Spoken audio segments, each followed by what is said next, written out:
official, what we call extended family organization or tier 2 organization that we are working with to put on this listening session. Also, I want to give big love to the California Black Women's Health Project. Please put your hands together for the California Black Women's Health Project, our fiscal sponsor. Shout out to the California Black Women's Health Project. So I am going to do a couple things, and then I'm going to bring up some folks who are going to talk to you about what's going on with reparations, no problem, reparations here in the city of Los Angeles. Then we're going to speak to actual California Reparations Commission members. And then the most exciting part is you. We're going to hear from you. And that's really why we're here. The motivation for reparations listening sessions is pretty simple. The California Reparations Commission, which I'm going to talk to you about generally in a few minutes, the California Commission on Reparations has a big job ahead of it. It has an important job ahead of it. And we won't be able to accomplish that job if you're not involved. If you're not involved. If we're not involved. And how are we getting involved? One of those ways is by actually going into our community, creating community space, and actually listening to you through listening sessions. The Reparations Commission decided, I want to say it was last fall, that in addition to the 10 public hearings that they are by law required to hold, they realized that that wasn't going to be enough, because you can meet for 10 hearings over 2 years, which is how long the commission has to do its work. You can meet for 10 meetings. Each one of those meetings or hearings is 2 days long, by the way, 8 hours each day. Many of us know that very well. Okay? But even that's not going to be enough. One of the things I learned in my organizing work is that sometimes the government and the politicians, they do like a checkbox kind of community outreach, meaning they already know what they're going to do. They just act like they want to hear what you think, but they already know what they're going to do. And they also don't really do community outreach. They don't actually go into the community. I actually call it community in-reach. That's actually how I think about it. It's in-reach, because you actually got to reach in to the community. This is different. This is different. And one of the ways this is different is we are actually here in what many call the heart of Black Los Angeles right now, which is Leimert Park, actually sitting with you, talking to you, listening to you. This is why we are actually going to get reparations here in the state of California. Part of the reason why is because this type of community input and outreach and in-reach is different. We're here today, and I'm gonna say it again, so if you was at the panel out there, you heard this, my teammates and my colleagues have heard this, but we are in a very special time. Every single one of us is living in a very special time. Every single one of you is living in a very special time. Every single one of you is special for a few different reasons. One, because we are right now closer than we've been since the end of the Civil War to reparations. We are closer than we've been to reparations since the end of the Civil War. Please clap for that. Thank you. I mean, that's, if there's anything to clap for, you want to clap for that. You will be alive. You will be the first generation of Black folks alive to receive reparations. That's special. It's also special, and we're also special, and this is also a special time because every single one of us here is sitting inside of a history book. They're going to be writing about what you did at this time. They're going to be reading about what you did at this time. They're going to be talking about what we did at this time. And this is special, and that's why. And this is part of why we're here today. So one more time, please put your hands together for yourselves. Okay. Love yourself. You got to love on yourself. So I'm going to give you basic understanding of California reparations. So if you're not 100% knowing where we are and what's going on and how we got here, I'm gonna give you some basic information, and then I'm gonna bring up some people who are working locally for reparations. We got some amazing people here who actually are doing some amazing work in the city of Los Angeles and also in the state of California. And then we're gonna have actual Reparations Commission members, as I said, come up, and we're gonna ask them questions, and then you're gonna tell them what you think. And I want you to be honest. I want you to be real. You know what your community needs. You know what your family needs better than anybody. You know better than anybody what you need and what your people need. You live it every single day. So when these commission members come up here and you get a chance to speak with them, be honest. Be yourself. They need to hear you. They don't need to hear something that's not authentic, that's not real. They need to hear exactly what you think, exactly what you're going through. They need to hear it. Back to the basics. In 2020, now California State Secretary of State, then Assembly Member Dr. Shirley Weber, wrote and passed the first in the nation Reparations Commission bill. Put your hands together for that. Yes. California is the first state to create a reparations commission. California actually beat the federal government. There's no other state with a reparations commission even to this date yet. There are a bunch of states, though, that have said, see what California did, now we want to do something like that too. I'm talking about New York, I'm talking about Jersey, I'm talking about a bunch of different states. By the way, I'm originally from New York, so you're going to hear New York twang, a little Brooklyn twang, okay? So just keep that in mind. But the law was signed into law. The bill that created the commission was signed into law in 2020 by our sitting governor, Gavin Newsom. And actually, we are blessed today to have the original drafter of the actual language for the reparations bill in the House today. Please show some love for Maureen Simmons, who's sitting in the back there. Put your hand up, Maureen.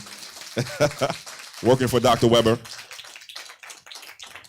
as an intern, working for Dr. Weber back in 2020. Maureen drafted the language that is now the first in the nation reparations bill.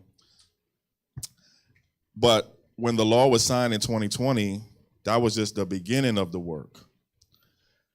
After the law was signed, there was something in it that says the commission has 1 year from the date that it was signed to have its first meeting. So the commission actually didn't start meeting until June of 2021. So almost a full year after the bill and the law was signed, the commission started meeting officially. In between that time, there were things going on. Specifically, we had to pick a commission. We had to pick people who were going to be on the commission. There are 9 members selected to the first in the nation Reparations Commission. You see their faces here. Some of them are in the House now, and you're going to hear more about them later on when I bring up my esteemed colleagues at CJEC. But I want y'all to take a look at these people right here. Hold on, let me get out the way. Each one of these people, there's never been one of them before in their current position. They are a part of a first in the American history thing. There's never been this type of group of people put together to do what we're doing here in the state of California. That's a fact. Each one of these people has a job and a position that has never existed in Black folks' history. Each one of these people is extra special because of that. And these are, again, the 9 members of the California Reparations Commission that you'll hear more about soon.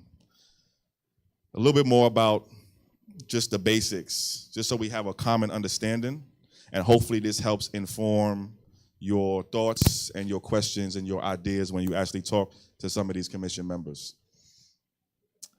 So the commission starts working officially in June of 2021. The law that created the commission says the commission has 3 jobs. 1, 2, 3. 3 jobs. They are: 1, investigate, collect evidence, put the records together, hear from experts, hear from witnesses, put the case together for reparations. That's job number 1. Job number 2, educate the California public. Talk to the people. Raise awareness. You did all this investigating, now share what you learned. That's job number 2. Job number 3, this is what I'm most excited about. But before I go to job number 3, let's talk about jobs number 1 and number 2 for a few more minutes. Just in the last couple of weeks, the Reparations Commission released its first report. And in the law that created the Reparations Commission, it says the commission has to release 1 report in the middle of its work and 1 report at the end of its work. In that first report is all of the investigating, all of the collecting the evidence, all of the things that we learned over this first year of work is in this first report. All of the testimonies, all of the witnesses that we heard from, all of the information that we've collected over this first year is in that first report. The first report is public. It's out now. If you want to read it yourself, you can go to www.oag.ca.gov/AB3121, or just go to our Twitter and click the link on our Twitter. It's also on our website as well, cjecofficial.org. It's a 492-plus page report. I said this at the panel earlier. That's a lot. Right. It's hundreds of pages, right? 500, 600 pages, right. I don't remember I haven't been in school in years, so I don't want to make my teachers look bad, but I haven't read anything 600 pages, I think, ever. So, if you're like me and you are not of the reading 600 pages type, you can. By the way, I'm encouraging you to read it, though. Okay, read it. But if you would like to have it read to you, you have me. Okay? I'm reading chapter by chapter of the report on Twitter every single Monday, and we're recording those readings, and we'll make them available. They're public now. You can hear me read chapter 1 and chapter 2. By the way, it's on Twitter, and it's on Twitter Spaces, so we read for about an hour, and then we talk about what we read for about an hour or 2. So this is public. Everyone is invited to be a part of that. And also, again, you can hear the recordings of it. They're on our Twitter page now, but we'll make them available on our website too. So I said there were 2 jobs, right? There were 3 jobs, and we talked about the first 2. First, collect evidence, investigate. Second, educate. We just talked about the first report that helps do those two things. This is the one that I'm most excited about, this third thing. And this will be historic in ways that I don't think we even understand yet. The first report that I talked about has a lot of history in it. It's probably the biggest, deepest report on Black folks since the 1960s, something called the Kerner Commission back in the 1960s. The Kerner Commission back in 68, I think, did a report and tried to understand what was going on in Black folks' life. There's that, and then there's this. Okay? But this third thing that the commission has to do is the most exciting to me, and that is it actually has to create an actual reparations plan. So, okay, we took a year, and at the end of this will be 2 years to learn what's going on, to understand why we need what we need. But what are we actually going to do? What are we going to do about what we learned? What are we going to do? What are the reparations? And that's the next year of work. And that's why you being here right now is so important, because the answers to those questions come from you. They come from you and you and you. They come from us. What are the reparations? What is it? What are we gonna do? Y'all know in government, the politician stuff, we do a lot of talking. A lot of talking. We talk a lot about the problem. We talk a lot about the problem, and then we keep talking a lot about the problem. Why nothing changes though? Why don't nothing change though? I mean, if we understand the problem so well, why do nothing change? That's the real problem. Not yet, not yet, not yet, not yet. Oof, yeah. Gave me chills with that one. Oh, I like how you're thinking. I like how you're thinking. The commission has to actually figure out what we do about the problem and create a reparations plan. That plan will be in the final report that comes out next summer around this time. And that is why we need you more than ever right now. Because again, as I said to start, you know what you need and your family needs more than anybody else. You know what's going on and what would fix what's going on more than anybody else. A little bit more of the basics, and then I'm going to bring on some of the folks here who are going to do a lot better than I am talking to you about what they're actually doing. So the commission, again, I said it has 9 members. It has 2 years to do all of this work. So 2 years from the day that it first met. So from June of 2021 until June of 2023. We are in the halftime part of the commission's work. The commission will then, and this is something that I think we don't talk enough about. We're going to be talking more about it, a lot more about it over the next year. Because this is, I use sports analogies a lot, so I want to say, you could call it like the first, I want to call it the first quarter, but like maybe like we in the second quarter of where we need to be. Because after the commission does what's going to be historic next year, which is release the plan. So, okay, we want the money and the land and the free schools and the free health care and the no taxes and all the things that I want. Right? All right, after the plan comes out, guess what? That ain't the end. Then you and me, we actually have to make those plans law. Okay? We have to make those plans law. I have something I call the, all right, I'm going to break it out now. Something I call the reparations equation. I was going to share with my team later, but I'm going to give it to you because y'all my team too. The reparations equation. Reparations equals majority support, so 51% of the public support, plus 30 California assembly members, plus 20 California senators, plus 1 governor. So you need at least half plus 1 of the public to support reparations. We need at least a majority of the California assembly members to support reparations. We need at least a majority of the California senators to support reparations, and we need at least 1 governor to sign the reparations legislation. That's where we will be in 2023. That's where our work begins in 2023. Okay? But we're getting ahead of that now. We're getting a head start. We're actually doing the work that we'll need to be successful in that now.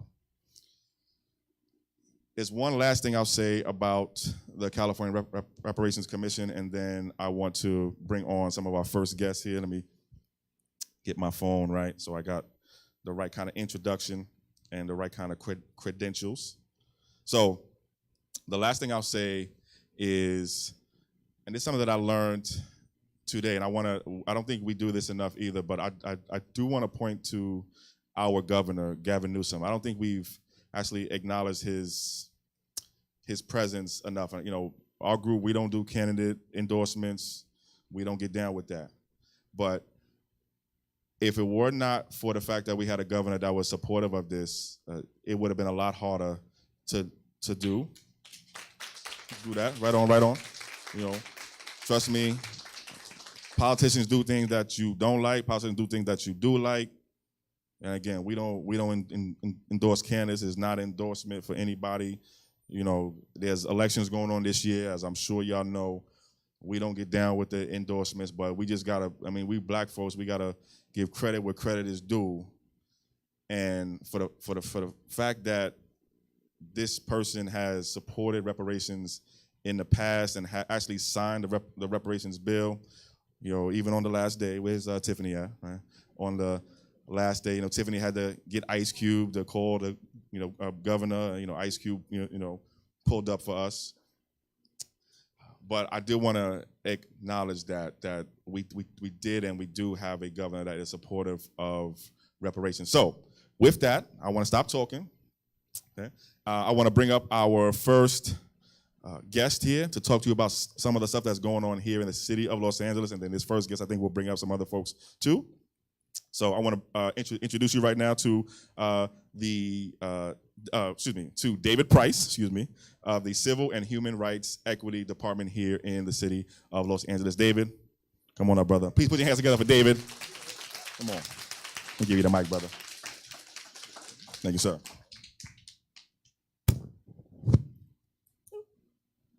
Dropped it on the floor, right?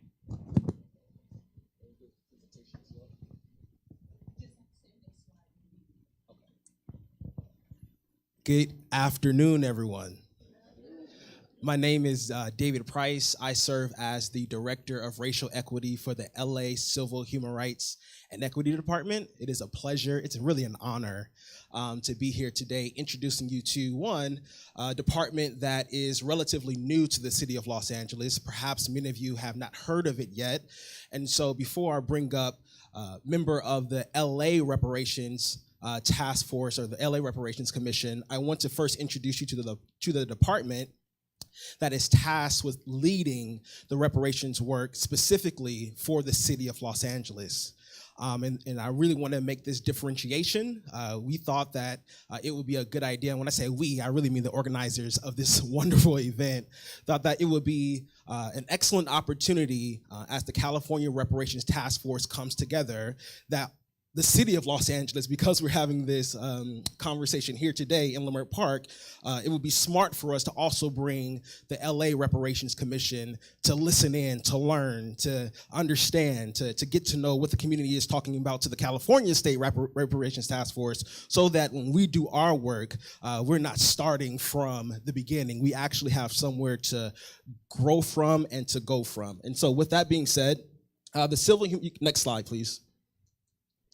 The mission of the Civil, Human Rights, and Equity Department in the city of Los Angeles is to maintain and strengthen LA's diversity, equity, and accountability. And we do this through a number of avenues. We do this through oversight of other city departments. We do this through outreach with community, through legal remedies, which is very unique to the city of Los Angeles. And I'll go into that just a little bit more. We do this through commission support. And as I already noted, we oversee the LA Reparations Advisory Commission, but we also have 4 other commissions that we work with. And we do this through empowerment. And LA Civil Rights, we envision creating a racially equitable environment that levels the playing field for communities that have been marginalized historically. Next slide, please. Discrimination enforcement is the reason that this department was created. In 2019, Mayor Garcetti and the City Council passed an ordinance to create this department so that residents like yourself, when you experience discrimination in private commerce, education, and a few other categories, you're able to bring that to the city instead of going through the state or through the federal government, which can sometimes take years to happen, right? So often we face discrimination on a daily basis and we don't know where to go. And so the city of Los Angeles created this department so that you can come and bring your case to us and we can investigate it. We can levy fines against those private entities as well. And so we wanted to ensure that LA residents had that access. Not only that, We do a lot with our commissions, from the Commission on Civil Rights, which advises us on the ways in which to organize this department. The Commission on the Status of Women, which is actually created by Mayor Tom Bradley to advocate for women's rights in the city of Los Angeles. We have the Human Relations Commission, which did a lot of work back in 1992 during the uprisings to ensure that communities that have, I would call it, gaps of understanding can come together, sit together at a table, and get to know one another, but also develop strong relationships. Under the Human Relations Commission, we also have the Transgender Advisory Council, which helps us to better understand the needs of that particular community. And then finally, the Reparations Advisory Commission. My work in the department really falls under equity and empowerment. In the city of Los Angeles, what we found is that our elected officials really want to infuse equity in the work that we do as a city. Equity is a term that has many definitions depending on who you're talking to. And so it is up to my department, my office within the department, to help the city to navigate this equity conversation. And we do that by applying equity lens to policies, to practices, to programs, so that the city of Los Angeles can do a better job at giving resources to the folks that are most in need.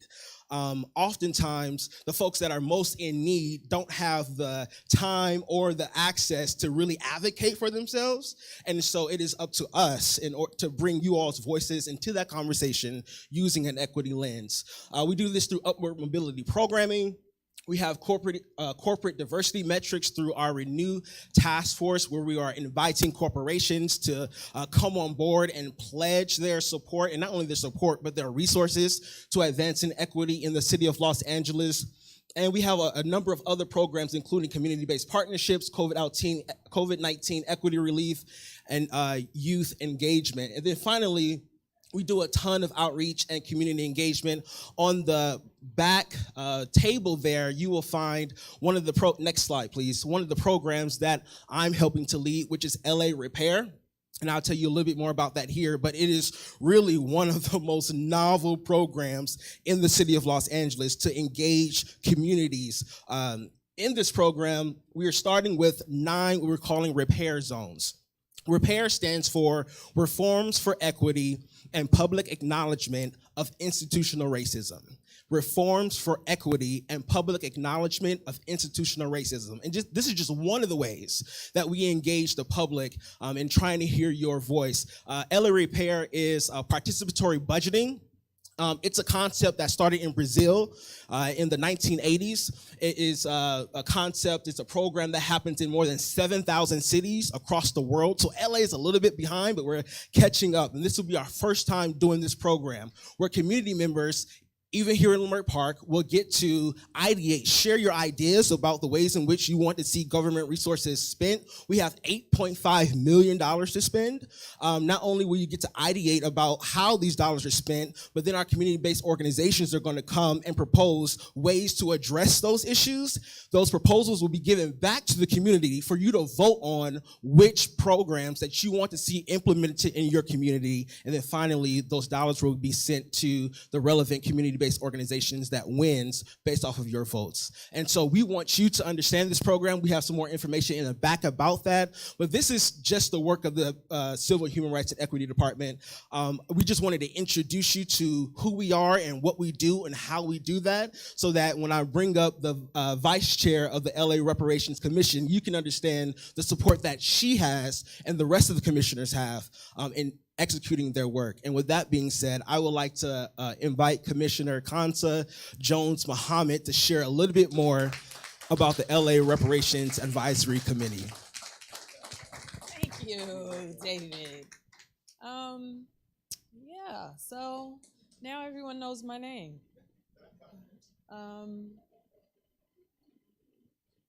I am the vice president. Here we're gonna do some housekeeping, okay? Yeah, so I am Kansa Jones-Muhammad. A lot of you know me as Friday Jones, and I am the vice president to the LA Reparations Commission. We I thought we were going to have Manla Kaisi, but he is not here, so I'm going to carry the show for him. Next slide, please. There are 4, 5, 6, 7 of us. Commissioner Lawson, Commissioner Muhammad, Commissioner Wilson, Commissioner Harris, newest commissioner, Commissioner Roberts, Commissioner Vanderwoot, and then Commissioner Kaisi. Next slide, please.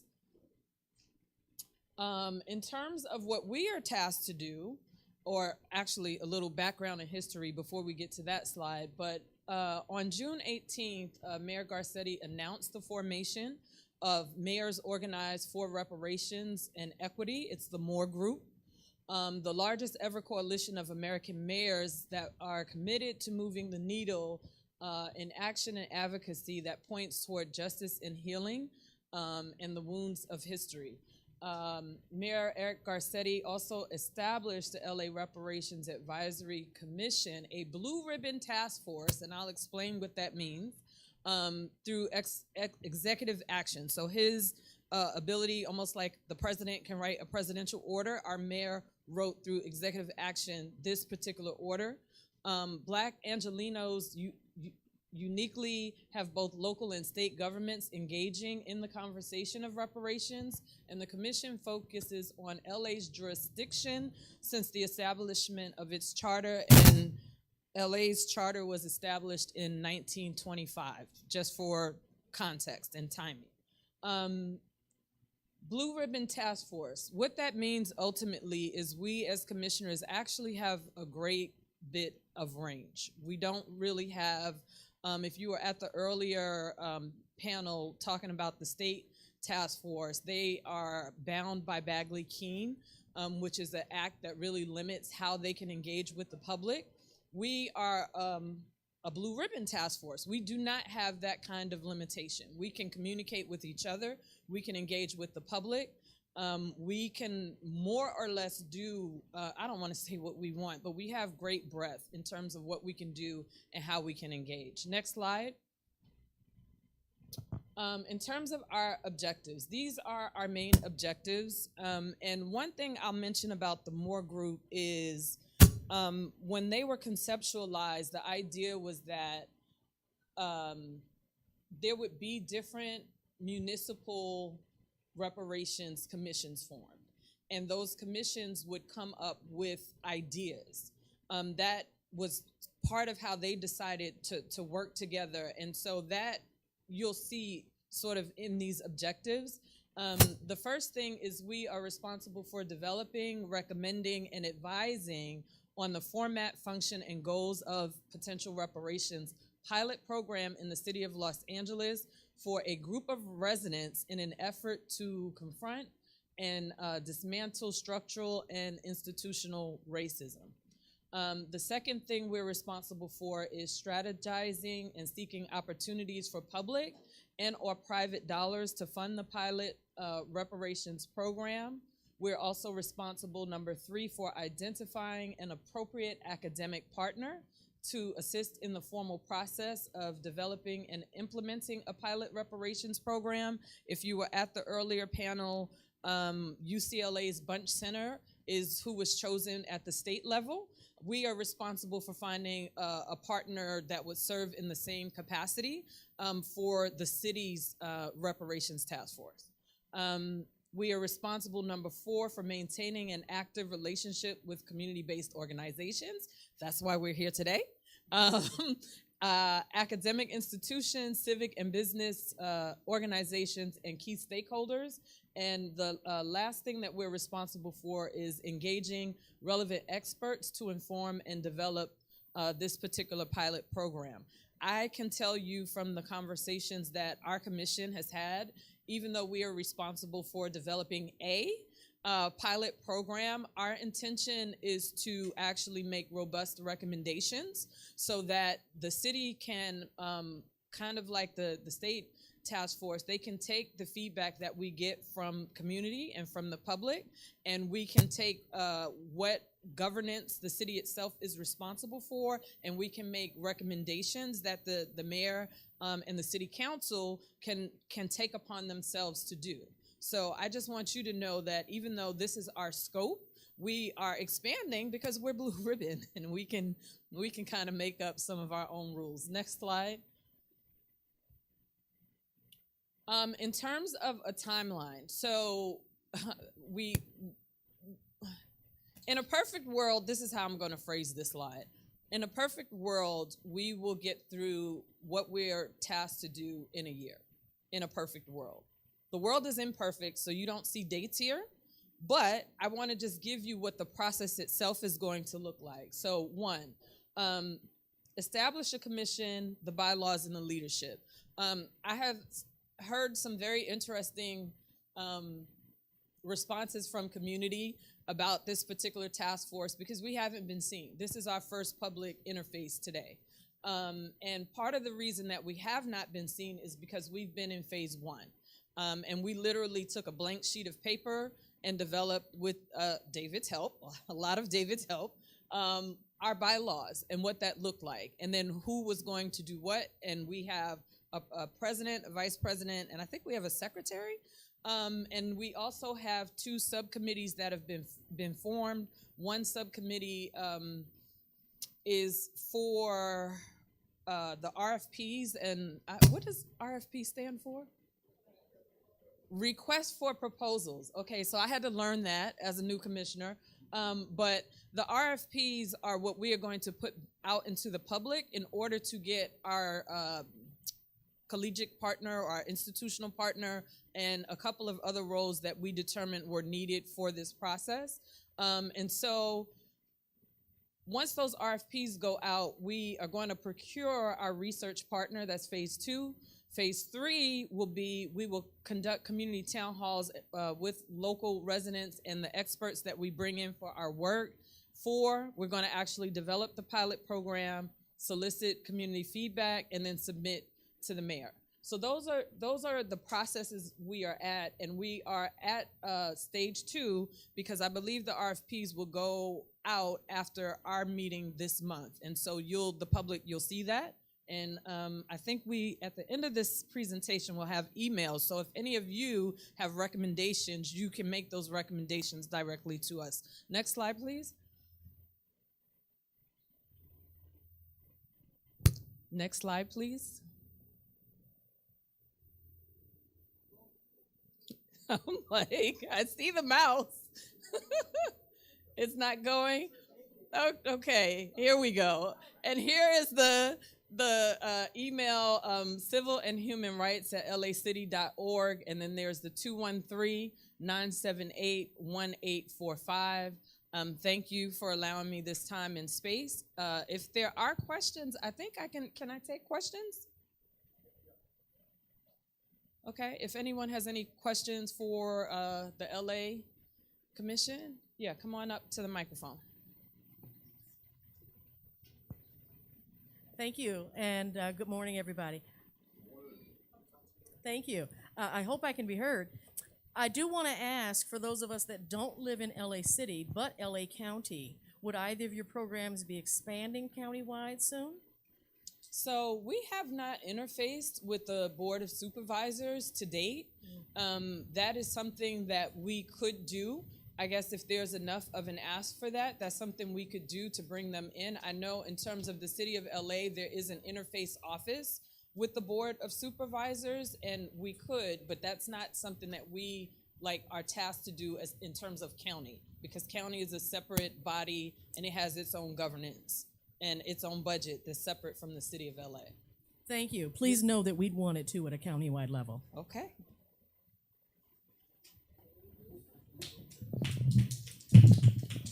Great Hello. necklace. Thank you. You're welcome. My name is Jennifer Trishelle Marie Williams. I'm a commissioner on the LA County Citizens Economy and Efficiency Commission, and I'm here to double down on what she just said. Okay. I've done the data analysis myself, and a large percentage of Black LA County residents live in unincorporated or outside of LA City. We're talking about Inglewood, Compton, Willowbrook, unincorporated Westmont, West Athens, and all of these communities deserve to be included in the great work that you are doing. Thank you very much. Thank you for that. Hello, how are you? Hello. Thank you for being here. My name is Star Manning. I'm homegrown, went to Crenshaw High School. My route was the military, so I'm a veteran, I'm a proud veteran, I'm a proud Black veteran, and thank you. The issues that I see is from the community that, and it's just my opinion, we're letting ourselves down. We come up with these ideas, and we're all here clapping, and then tomorrow back to work. So how can we hold ourselves accountable? Meaning, how can we support you? What is our homework? What do we need to do to make sure we're giving you the best so that you can do what you need to do? So please assign homework. Do we need to show up somewhere? Do we need to put pressure? But we need the homework. That's the problem. Thank you very much. Okay, thank you so much for that question. So I have to switch gears, and today I'm going to be wearing many hats. This is one of the rare occasions where I actually get to be commish. I can be like commish today, but I'm going to change gears a little bit in this moment. So I'm also one of the co-chairs of the National Assembly of American Slavery Descendants Los Angeles chapter. Part of our work really revolves around political engagement. So when it comes to doing the homework and how do you check in, I'm going to ask you to check into our organization. I'm going to ask that with the LA task force, and I walk a fine line because I try to separate my commissioner duties from my organizational duties when it comes to the task force, but there is a team that's dedicated to LA's task force, and I ask that you get involved with that particular team so that they can help community hold the task force accountable. And I hope that is sufficient of an answer. In terms of homework, the homework will be ongoing, because the homework, if we go back to all the processes that we have to go through, just like the state commission, and we're here today because our organization is staying on top of the state commission, I expect you all to stay on top of us. And there's a team that's already put together that can help you do that work. Okay, yes, ma'am. Thank you. Thank you for what you do. My name is Annette Davis Jackson, and this is kind of twofold. I grew up in Los Angeles, California, went to Fairfax High School. Come on, you clap for Fairfax High School. Yeah. However, I live in Georgia, right? So Georgia needs reparations too. I think that the homework that I would like to make a recommendation, not only to the city commission, is form a citizen commission within reparations, okay? Because if you form a citizen commission within reparations, the citizens can hold you accountable because they're sitting at the board table with you. Come on, clap for that. They're sitting at the board table with you. So that would be my recommendation for the citizens to be engaged, because what I find out, I'm in the political world in Georgia. We'll be running for U.S. Senate. But the thing about it is, what I find is that the citizens have to wait until you guys decide everything that you decide, and then they don't like it. To me, that's backwards. Let's do, like Dr. Stephen Covey, let's do the end from the beginning and get the citizens, whether they be city municipalities or county municipalities, all involved in the process for reparations. Because the bottom line is, hey, how much money are you going to give us? How much land you going to give us? How much industry you going to give us? How much railroad you going to give us so that we can be a part of the supply chain and on? So I will say, make the citizens a part of that process in city municipalities, in county municipalities, so that you guys won't have to do all the work, because guess what? The genius is in the communities. Thank you. So thank you for that. So let's add my third hat to this conversation. So I am also the president of the National Assembly of American Slavery Descendants, which is our national organization. And what we just did, and the city of LA came and participated, was we sent out letters to municipalities that we know either had talked about doing reparations, and if they had assigned the task to an educational institution, if they had assigned the task to their city council, if they had assigned it to some third party, we contacted those parties, and we brought them all in to a round table with CJEC, and we said, this is what is happening in California. You are a municipality. You are going to have to make some of these determinations in terms of eligibility, in terms of budget, in terms of programming. What does that look like? And we did an informational.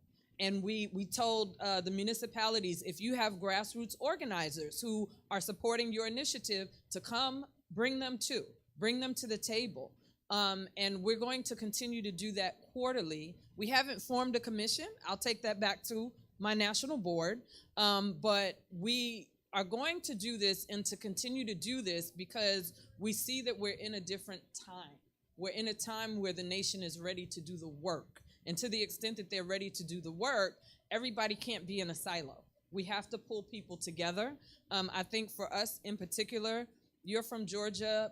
My family originally is from North Carolina. Right. Okay. So my family's originally from North Carolina. We have family literally from Boston all the way down to Georgia. You turn around through Alabama. Like, we're everywhere, right?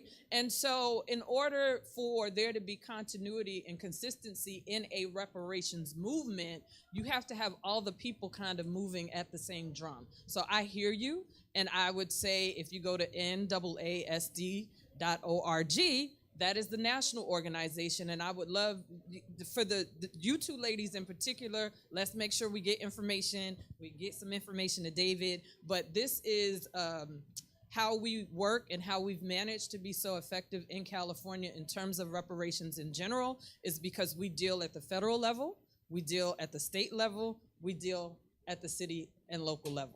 And that is the approach that we need to train up across the country. So we're having our reparations conference, okay, in Atlanta on September 30th and October 1st. And we are going to be at the National Center for Civil and Human Rights. That is a new facility and museum that was built, I think, in partnership with Morehouse. They have writings of Dr. King. This will be a time for the reparationists to come together. And so our tickets were supposed to go on sale today, but I've been told they are going to drop tomorrow because we are here doing this work today. So please look for that. It's going to be a really, really well put together program, and we need people to show up to be a think tank for us.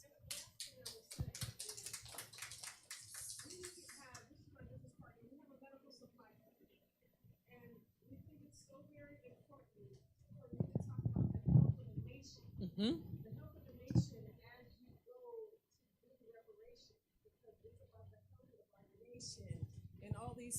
It's about the health of our nation and all these type of municipalities. So as you go to plan your commission in municipalities and counties, please talk about the health of these counties. It's going to be very important, and that's what I will say. The health of our counties, if you look at it, in our Black communities, there's no appropriations in our Black communities. There's no facade development. There's no street infrastructure. I mean, and the list goes on. The liquor stores are not even built up the way that they should be built up. I hate to say that, but so if we could get some facade development and we could just look at these counties as we build reparations into the health of our counties, that would be so wonderful for our medical supply company. Thank you so much. Yes, ma'am. All right. Any other questions on LA Commission?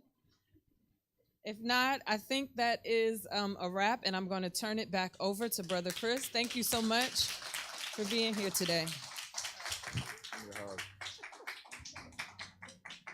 Friday is awesome.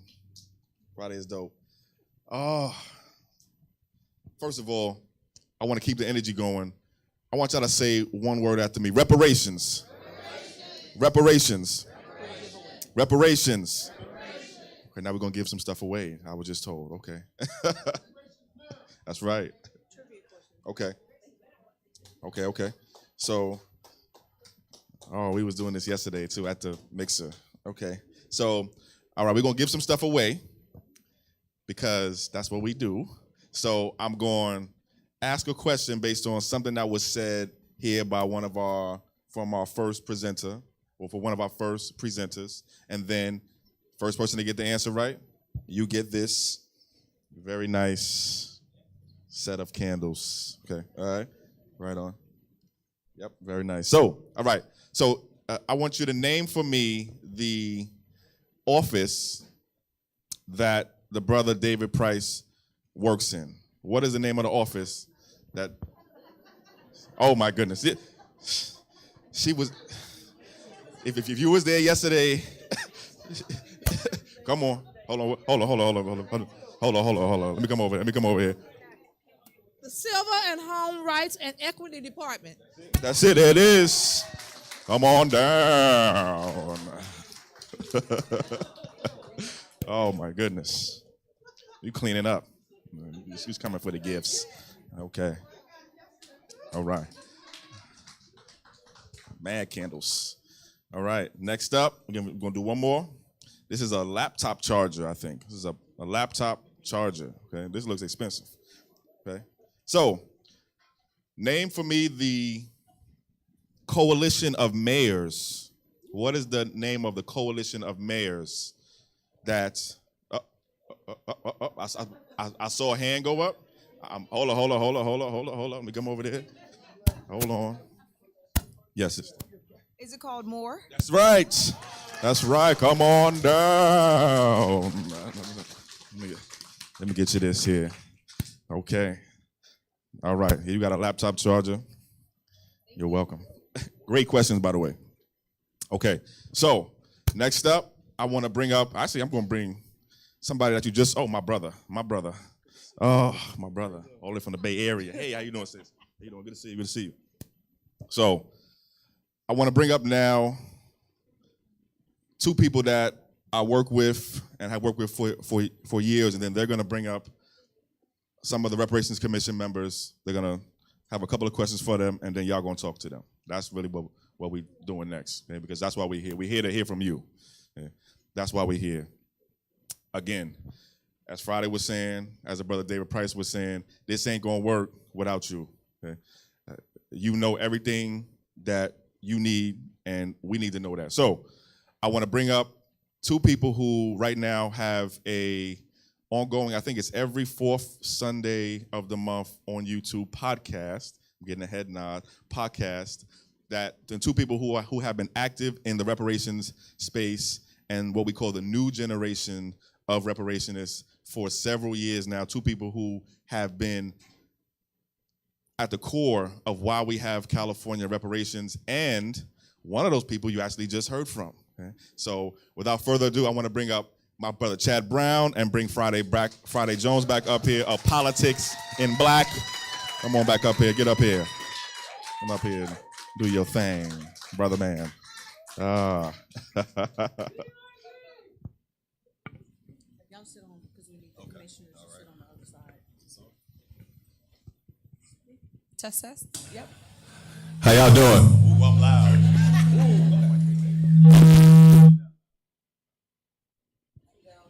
I'm loud, but I'm not that loud. How y'all doing? Happy Juneteenth.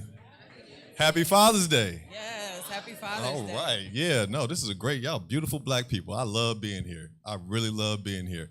So as my brother here introduced us, and by the way, this brother gives us flowers. I always have to give them right back to him, because for those who know, Chris Lodgson is one of the hardest working organizers we have in the state of California. Yep. And he deserves every bit of applause and every bit of love that you give him, because he is a driving force behind the scenes. He brings us all together and makes sure we're all on task and that we're all moving forward. So with that said, he did say, we do have a small little podcast called Politics in Black. That's one of the producers back there. Yeah. Exactly. But as we start our podcast, I have a signature saying, so I'll go ahead and say that here. What's happening, family? All right. Yeah, we want to keep the energy up, right? We want to keep the energy up here. So I always say I'm only one half of the hosting team. You've already heard from her. She wears many different hats, as she said, and this is one of the hats she wears very well, very well. She keeps me on task and on topic and shuts me up when I need to be shut up as well. Not always. Sometimes I need you to shut me up more. But anyway, Friday Jones, KJ, Kanza, Jones, Muhammad, AKA, right? I know. So It's a pleasure to be here, number one, on Juneteenth talking about reparations. I just posted out that there's no place I'd rather be today than with my colleagues from CJEC, NAASD-LA, here in Leimert Park, in historic Leimert Park, on Juneteenth, talking about reparations. And as my good brother Chris said multiple times yesterday, I couldn't agree with him more. You can't talk about Juneteenth unless you talk about reparations. Yep. You can't talk about emancipation unless you talk about reparation. And so if you're here, you understand that, and you're in your right place today. So with that, Friday, I don't know if you have anything to add. You were talking a long time before. Look, I do want to add a couple of things. So Go ahead. You heard our producer. That was Dana. So I want to recognize Dana, yes, one Dana, of our politics Dorsey, and Black producers. Yes. Tiffany Quarles is outside. Quarles. Yes, one of our executive producers. We have Crystal Gordon Crystal also Gordon on our production team. So wait, about Crystal, people talk about the glue behind the scenes that holds everybody together. That's our Elmers right there. So Crystal Gordon, thank you for everything and you do. Marcus Champion and Lori. Yes, Marcus Champion, and Lori is who you see running around giving us all orders. Yeah. She's the one that's running the show today. She made sure that all of this was available, and it's beautiful the way it is. So thank you, Lori, for everything you do. So that's our politics and Black team. So Absolutely. Now let's get to the business. All right, let's get to the business at hand. So we do want to bring up, we have one of our esteemed task force members here today. And as you know, this is a listening session. So we're not going to talk much up here. We want to hear from you. But first we want to talk about each one. Okay. Well, I will, as Chris said, it is a 9-member task force. You see their pictures up here. I'll start at top left with our good brother, Jovan Scott Lewis. Yeah, you can clap for Jovan. You can clap for that brother. And he has a new book out. He has a new book out. He might be somewhere down here today. So if you see a brother with dreads and glasses, I know it's a lot of them out there.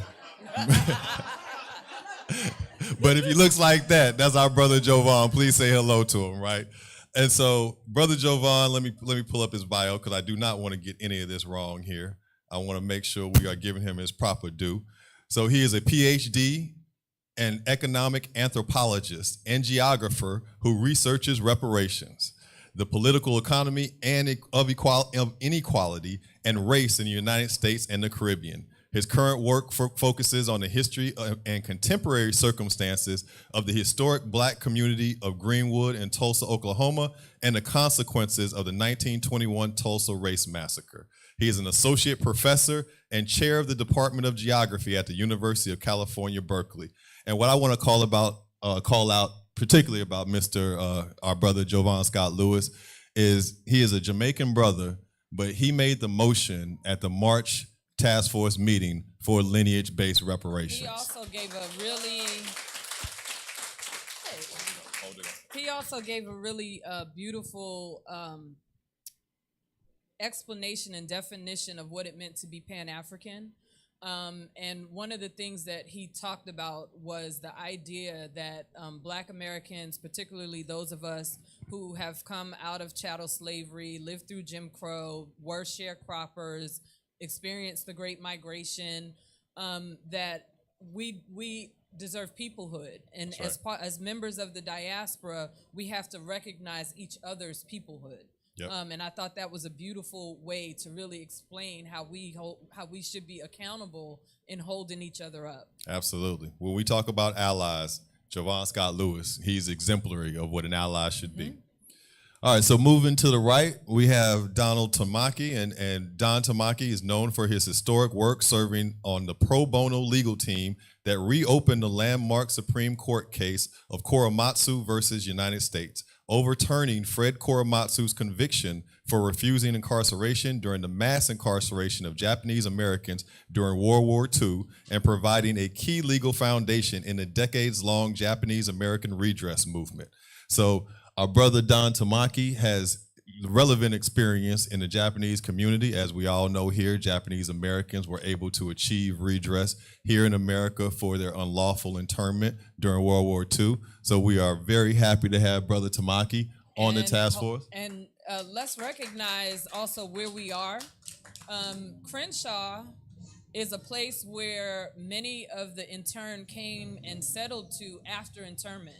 And so I forget the name, but over there by Earl's and Orleans, New York, in that complex, the architecture for that particular complex on Crenshaw was actually developed after the Japanese internment. So there's a relationship here in our very own home Crenshaw district that is tied in to the Japanese community and the fact that they are here mixed in with our predominantly Black community. So I just want to point that out. You see who the brains of this operation is, right? So moving on to the right, you know this man, Senator Stephen Bradford. He's probably one of the most accomplished Black legislators that I've ever come across in my life. But he represents the 35th District and brings a lifetime of experience to the California State Senate. In over 2 decades of public service, first as a Gardena city councilman, then as a state assemblyman, and now as a state senator, Bradford has proven himself to be a great citizen activist and public servant. His parents, who taught him the value of giving back to the community, instilled public service in him. He made history when he became the first African-American elected to the Gardena City Council. And Senator Bradford is also a member of the California Legislative Black Caucus. He is actually the head of the CLBC. And we are happy to have him on this commission because, as you heard Brother Chris say, when the task force issues their second report, that's not the end of the work. We still have legislative work to do. So it's great to have a legislator as accomplished as Senator Bradford on this commission. Okay. All right, and next, moving down to row 2, we have Miss Lisa Holder. And Ms. Holder, Esquire, is a nationally recognized award-winning trial attorney. She has been identified as a quote-unquote super lawyer by Los Angeles Magazine for 4 consecutive years and has previously been awarded the Soros Justice Fellowship by the Open Society Foundation. And we are very happy to have Ms. Lisa Holder on the commission here because we need attorneys. We need more attorneys from our community that understand the law, understand how the law has been used against us, but also understand how we can use the law in our favor. So we thank Ms. Holder for her service. And unfortunately, she had to leave, but Dr. Cheryl Grills was here in the house early. If you didn't know, I hope you had a chance to say hello to her. But Dr. Cheryl Grills is a PhD and a clinical psychologist with a current emphasis in community psychology. She is on the faculty of Loyola Marymount University, LMU, for the past 34 years.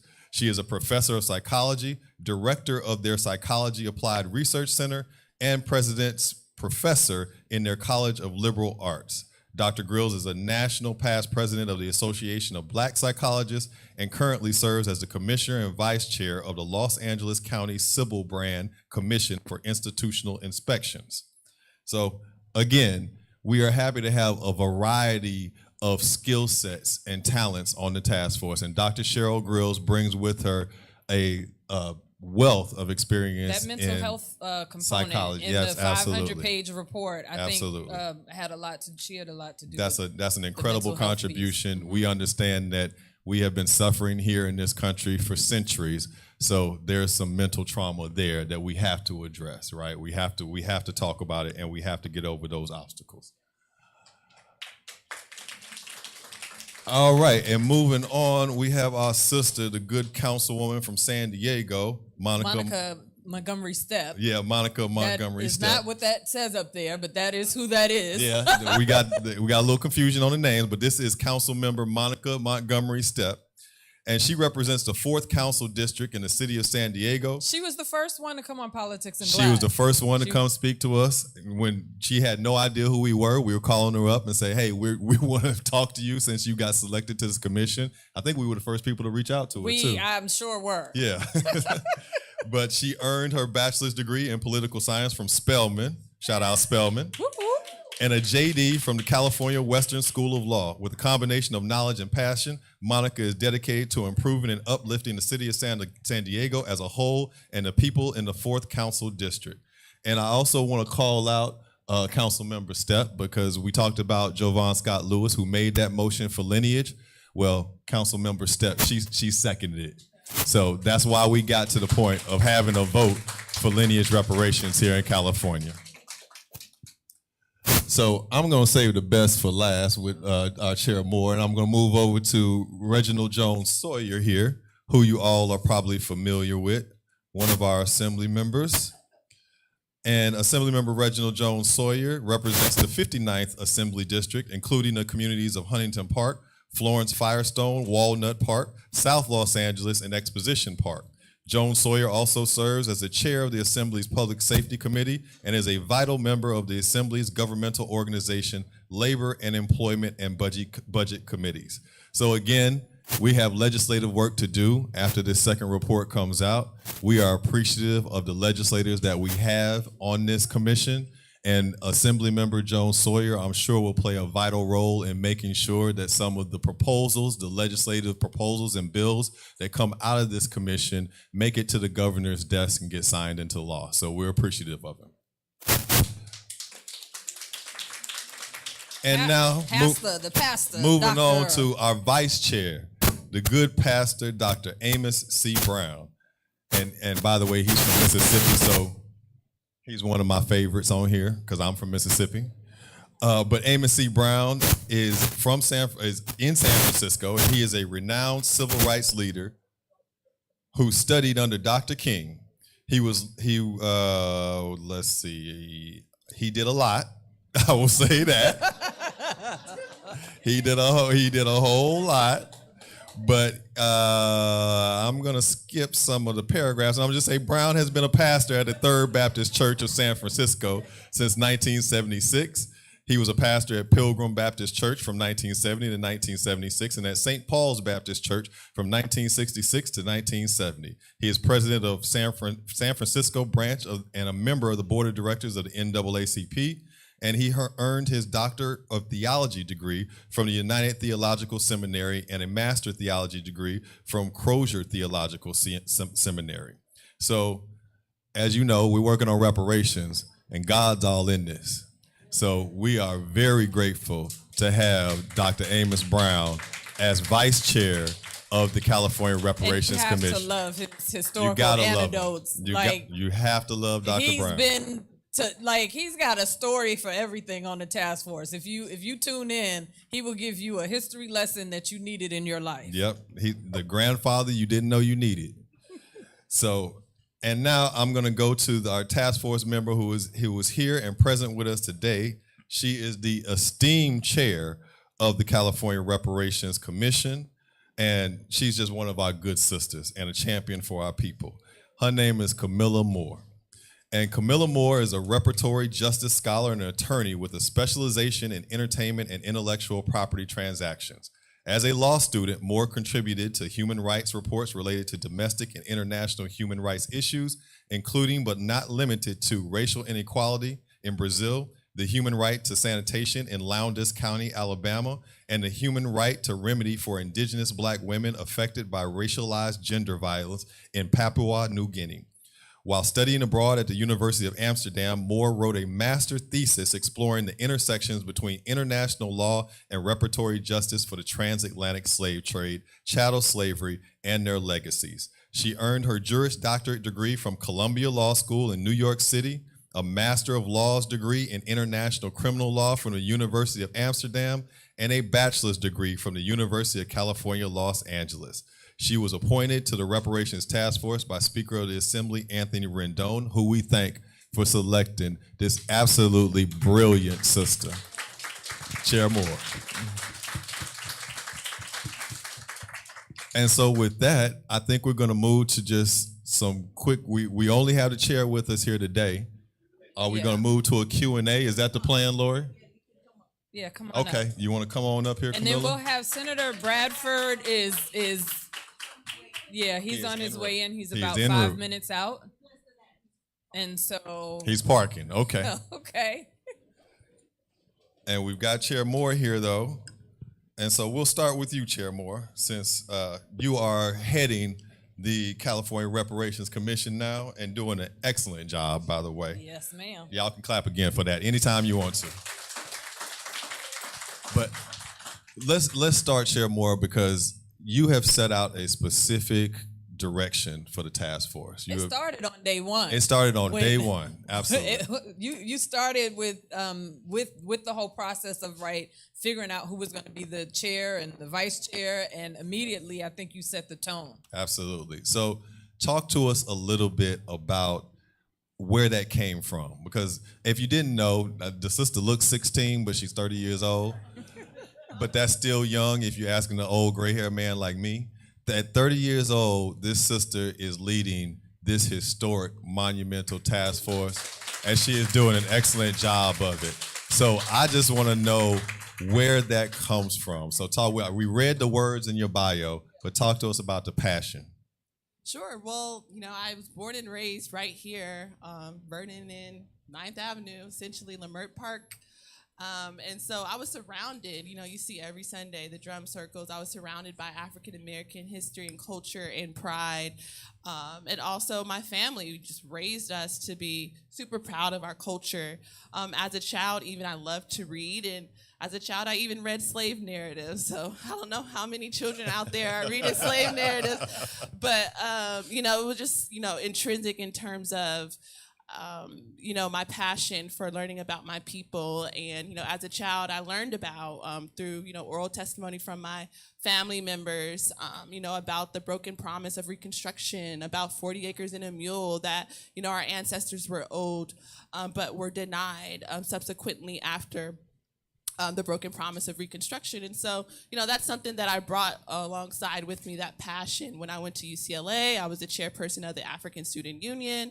I did a lot of activism work at UCLA. And then, of course, when I was a law student, I intentionally went to Columbia Law School because I understood that they had really great programs in terms of international law and human rights. And so, I made an intentional decision to go to a law school where, I could bring along my passion for reparatory justice and, make sure that reparations was taken more seriously. And I used my law degree in order to do that. And so, yeah. Mm-hmm. And she came back home to do it, right? Y'all can clap for that too. And so, look, now, 500 pages, we know. That's like a lot. That's huge. And luckily we have on Mondays, we can go tune in with our brother Chris over there. But talk to us, almost like there was the preliminary report that we had access to. I think that was in the April hearings, and then the final report just came out and was released. Talk to us about the initial report sort of compared to what became the final report, and what really was some of the driving forces, because for us a big win was what was it? I want to say Freedmen's Bureau recommendation for us was a huge win. So just talk a little bit about just the report itself, that going from that initial to what we have now. And the significance. Yes, so the significance of the report, I think Chris mentioned it. It's the first government commissioned report on the atrocities against the African American community since the 1968 Kerner Commission. And for folks to understand the historical context of the 1968 Kerner Commission, in 1968 in April, Martin Luther King Jr., Reverend Martin Luther King Jr. was assassinated. And so President Lyndon B. Johnson, commissioned this Kerner Commission on civil unrest, particularly because, cities across the United States were on fire after the assassination of Reverend Martin Luther King Jr. So President Lyndon B. Johnson commissioned this commission, whereby this Kerner Commission created a report, and they actually advocated for a reparation, saying that things will get worse in the United States if there aren't any targeted policies, particularly for the African American community. And the Kerner Commission was right, because you see, in 2020, you had the uprisings after the unjust murder of George Floyd, and many other people in our community. And so, yes, that's why this report is significant, again, because it's the most significant and extensive government report since the Kerner Commission. It's 13 chapters long. In each chapter, there's a state breakdown that talks about the state governments and the localities within California's role in perpetuating the atrocities against the African American community. And then there's also a federal breakdown that also clearly illustrates the federal government's role in perpetuating atrocities against the African American community. So, I said this when the report was released on June 1, and there's actually not much that's changed since that April vote, whereby we tasked member Senator Bradford and member Reggie Jones-Sawyer to work alongside the California DOJ to finalize the preliminary report. Not much change from that advisory committee of those two people to the release of the report in June 1. But yeah. Okay. I learn something from this sister every time she speaks. I'll just say that. Thank you for that, Camilla. I want to ask you about, we see the first report, historic, and we know there's a second report that's coming that will be even more historic. And like my brother Chris, I'm excited for that. I'm excited to see, what the concrete recommendations are. For you've outlined the 5 fundamental principles of international, reparations, or how reparations is defined on the international stage. I think you do an excellent job of going through those, and you've already stated that you want to make sure that anything that happens in California comports with international standards. I think for this crowd, could you talk to those 5, standards, and then why they are important and why we should be thinking about the international standards here in California? So those 5 forms of reparations under international law are important partly because in the statute that the scopes and powers of this task force is predicated on, AB 3121, there's actually language in there, there's a provision in there that states that the final plan for reparations has to comport with international human rights law standards. So that's the knowledge base that I had when I went to law school and wrote my master thesis, and that's the knowledge base that I used to leverage my position on the task force, and I share the task force. So in layman's terms, the 5 forms of reparations under international law is compensation. So that's cash, checks, whatever you want to call cash money, whatever, compensation. There's also restitution, and so that accounts for stolen land, stolen wealth, stolen property, stolen intellectual property as well.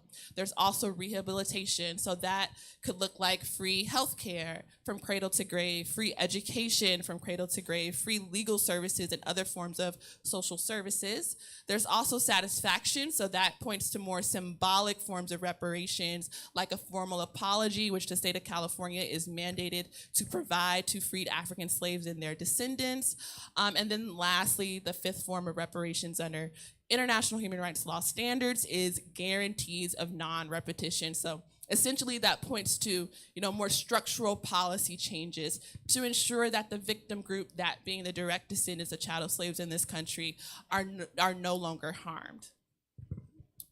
Y'all can clap for that.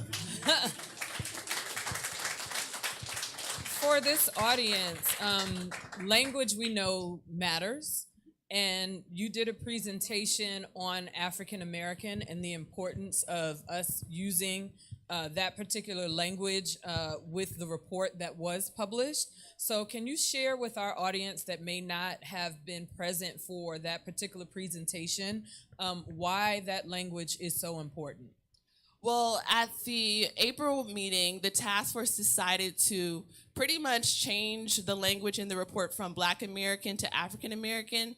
And the main impetus for that decision was because if you look at the statute again, which this task force scopes and powers are predicated on, the formal language in the statute is a reparations task force for African Americans. All throughout the statute is African Americans, not necessarily Black Americans. So that change in the language from the report was just to make sure that our language was consistent since the statute had African American. But I think to your point, what I said in that presentation in April is that the term African American, I think the common parlance is that African American came to existence in 1980s when Jesse Jackson, pretty much came together with his Rainbow Coalition to say, America, we want to be called African Americans. But through my research and at the presentation that I gave, the term African American actually is as old as this country itself. It first came into being in the early 1700s. in 1776, 1778. And so, yeah, African American has actually been used longer than Black American or Negro in this country. Yeah, and that I think was a really good By our own ancestors, teachable. by the way. Yeah, and I think we kind of needed to hear that, because sometimes we just get stuck in our knowledge base. And I thought that the presentation was a great way to say, no, this thread has really been woven through centuries, and it resurged in the 80s, but it's not the origin. Yeah. Something else I learned from the chair in this process. Okay, so I'll ask you a question that I've asked you before, but just in different manner. We know that reparations must be a federal project. We know that the federal government is the only party that is capable of closing the racial wealth gap and actually repairing our communities across this nation. I've asked you previously if anyone from the federal government has reached out to you around anyone that's working on HR 40. But from your perspective as the chair of this task force, as the chair of this historic task force in the 5th largest economy in the world, how would you ideally see this task force and the work that you're doing interfacing with the federal government? Well, yeah, that's a great question. But the technicalities is that the California Reparations Task Force is a legislative advisory body. So we're limited in the ways in which that we can interact with the federal government. But I will say in our historic interim report that was just released June 1, there is a preliminary recommendation in there whereby the recommendation is to transmit our 500-page report to the Biden administration so that the Biden administration can create a federal commission for African Americans or American freedmen specifically. And I will say that the exact same day that our historic interim report was released, the Biden administration was noticed. Actually, a reporter at the White House press conference asked Biden's press secretary whether Biden administration had heard about the California Reparations Task Force and about the report that was released on June 1. And so, so the Biden administration knows about it, which is a great sign. So it's really up to, the people to mobilize and organize and utilize this California Reparations Task Force as leverage for a federal effort. Absolutely.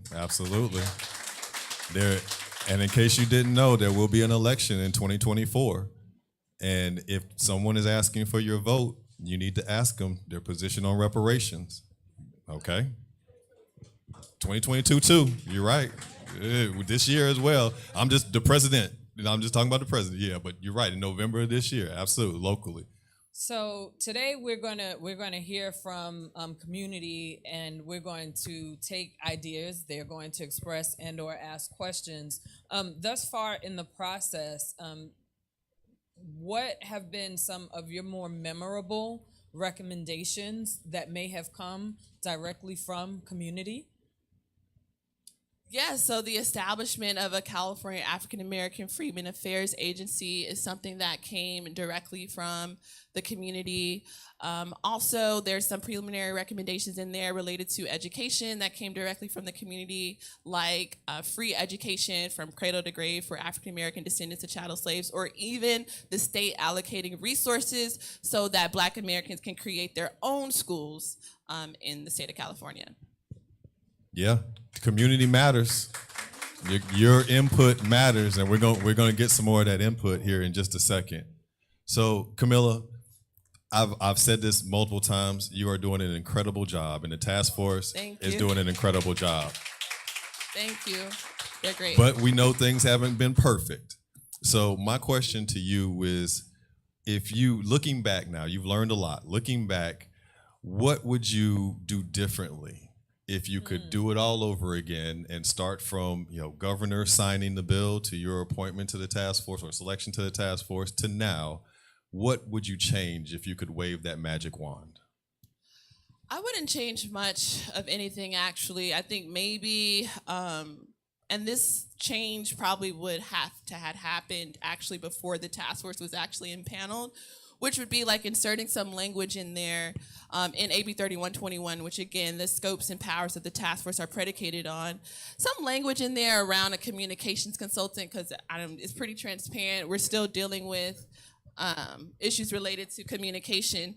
And so it would have been good to have something in the language of the bill that provided for a communications consultant that is community-minded and centered, is probably onboarded before the process. Yeah, thank you so much. And let's please welcome Senator Stephen Bradford, who braved Los Angeles traffic to be with us here today. So thank you, Senator, for being here. We were just talking to the esteemed chair here and, hearing more about the task force and her vision for the task force. Before you weren't here, but I gave you a very nice introduction. And I said in my introduction that you are probably one of the most accomplished Black legislators that I've ever seen across the country. Yeah. And so we know we've been talking here about, kind of the phases of the task force. We were in the study and evidence collection phase for year one. We are now in the proposals, crafting, and development stage for year two, which will lead us to the legislative phase, where I believe your experience and what you bring to bear will, come into play. Could you talk to us a little bit of how you see your role as a legislator, as one of the most accomplished Black legislators, at the end of the day, ushering whatever comes out of the task force as far as legislative proposal across and onto the governor's desk?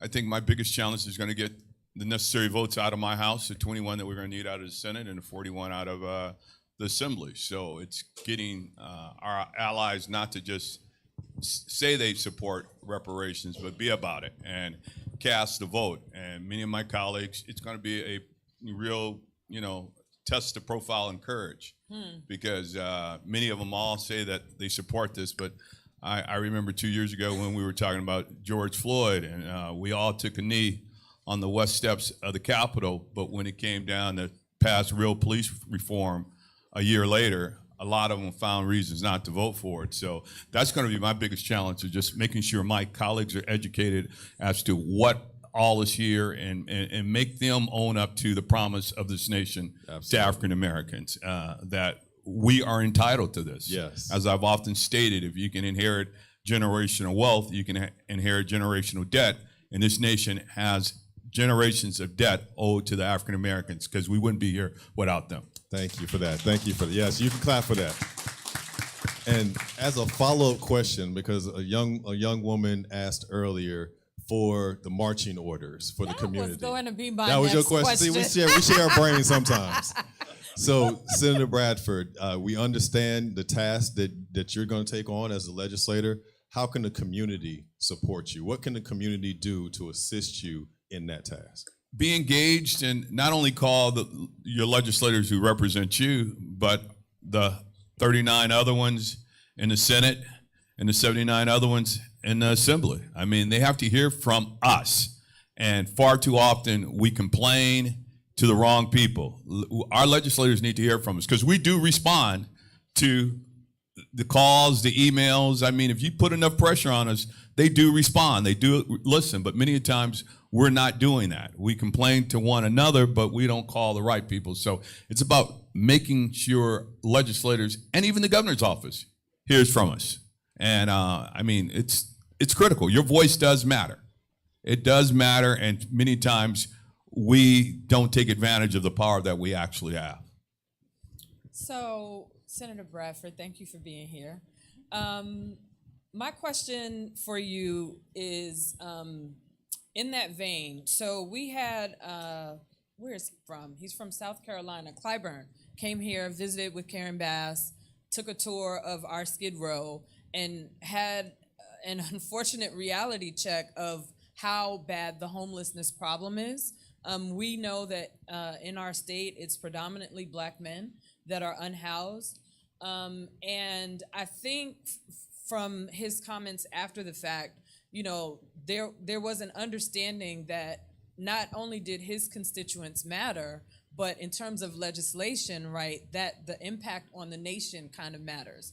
And to the extent that this is the first state that's doing this work, is there any sort of urgency with the state legislators to understand that the legislative part of what comes out of this commission really is going to have a national impact? Do they have that kind of understanding and understand that this vote or the votes they may have on the policy when it comes is not just going to be about California, it really carries with it that national weight? I think we understand that. It's often said, so goes California, so goes the nation. We're the tip of the spear. And as our governor likes to say, California's the next coming attraction. So our colleagues understand that again, but it's still, they have to have the courage to implement that which this task force is going to put forth. And I commend our chair for all the work that she's doing. But again, I also encourage you guys to come in person to our next task force meeting. The first year was virtual, but our first one was 2 months ago in San Francisco. And we might have had 70 the first day and maybe 30, 40 the second day. I was expecting standing room only. And that's what we need to have. We need to have our physical presence in the room, because our physical presence was here for 400 years as slaves, so we need to show up now. So, yeah, absolutely. Yeah, clap for that. Clap for that. So I'm going to go to the hot button topic, Senator Bradford and Camilla, because what you have in front of you are two of the champions for direct cash payments. And so, Senator Bradford, I've heard you've been asked this question several times. Do you support direct cash payments as a part of the reparations, package that will come out of California? And I've heard you respond that California has a historic budget surplus. So could you talk to us a little bit about your thoughts around direct cash payments and the ability of California to compensate the descendants of slavery here in the state? We have a surplus now, but I'm not going to fool myself or anybody here to make you believe that it's going to be ongoing. We're expecting a recession to come. We see what's happening with interest rates and all that, inflation. So we're in a great place now, but I wouldn't say we're going to be in the same place 2 years from now. But at the same time, California is one of the largest economies in the world. And we can definitely, if it's just 0.5% of our annual budget is just set aside for reparations, we can afford cash payments. Can we afford it, to pay everybody hundreds of millions of dollars? No, but we can put forth a fund. We wouldn't miss 0.5% of a $300 billion budget. Trust me, we would. And if we put that aside ongoing, we could provide cash payments to the descendants of slavery, without a doubt. I appreciate you saying that. Yeah, I definitely appreciate your saying that, because sometimes there is this idea that we can contributions and charitably somehow do reparations. And I'm like, no, you do it by sticking it into budgets. And so I have an appreciation for you saying that. I asked Camilla before you arrived whether or not there were any changes in the preliminary report that was issued in April to the final report, but I know you are in a subcommittee, and I'm wondering if there were any changes that maybe came out of your subcommittee as it relates to the report. I wouldn't say any drastic changes. I mean, some little edits and little tweaks here and there, but I don't think. I think we maintained the integrity of what that first report, that preliminary report stated. So, but it was a little bit of tweaks, but. I think our chair might be a little bit more in depth on that. I mean, it was. No, I was like, he would know because you were on the subcommittee. Well, so we went through it. I mean, we did some little edits and tweaks, but I mean, the crux of what was put forward, the body has great integrity, so we weren't trying to mess with that. So we're just trying to fine tune it. So again, when it gets to the legislature, it's something that we can vote on. So okay, I asked this question of the chair. I'll ask this of you as well, Senator Bradford. You've learned a lot in this process, I'm sure, of being on this commission. If you could go back to day one, what would you change or what would you do differently, knowing what you know today? It's a good question. What would I change? I don't know. I mean, I think we have 9 amazing individuals there that have really dug down deep and tried to address this issue. I would just say maybe greater, again, I wish that the early meetings would have been in person, and I wish folks could have had more than the hour we gave for public comment to hear more from the community as a whole. That's probably the only thing I really would ask for, that we would have the community had a greater opportunity to participate at the beginning, but we were in the middle of a pandemic, so it made it very hard. Absolutely. Well, I think that's a great That's a segue, right? into hearing from the community. But before we do that, please give our task force members another big round of applause for being here today on Juneteenth, on Father's Day, to hear from you. And what we're going to do is we have a mic set up here in the aisle. If we could just make your way to the microphone, we will take each of you in order in succession. And what we want to try to do is we want to make sure everyone has an opportunity to speak. So if you could do your best to keep your comments to under 3 minutes, we would greatly appreciate it. Is it 2 minutes? It's 2 minutes. I'm sorry. My producer just told me 2 minutes. So we have somebody watching the time, so please do your best to keep it concise. But we want to hear from you. So please come up to the mic, and as you heard Chris say, be honest, be authentic. This is a safe space. You are amongst family, and we want to hear your stories. So with that, brother, please introduce yourself, tell us where you're from, and then your comment. All right. Good afternoon, everyone. My name is Trent Muir. Come a little closer. My name is Trent Muir. I'm from Phoenix, Arizona. Today, I'm here to talk about Nelson Bell, one of a few African-American settlers during the gold rush in Coloma, California. He passed away January 1869. At that time, his land and personal property was put into probate and later sold by the probate administrator. The land is now part of a California state park. We have good reason to believe that we are the descendants of Nelson Bell.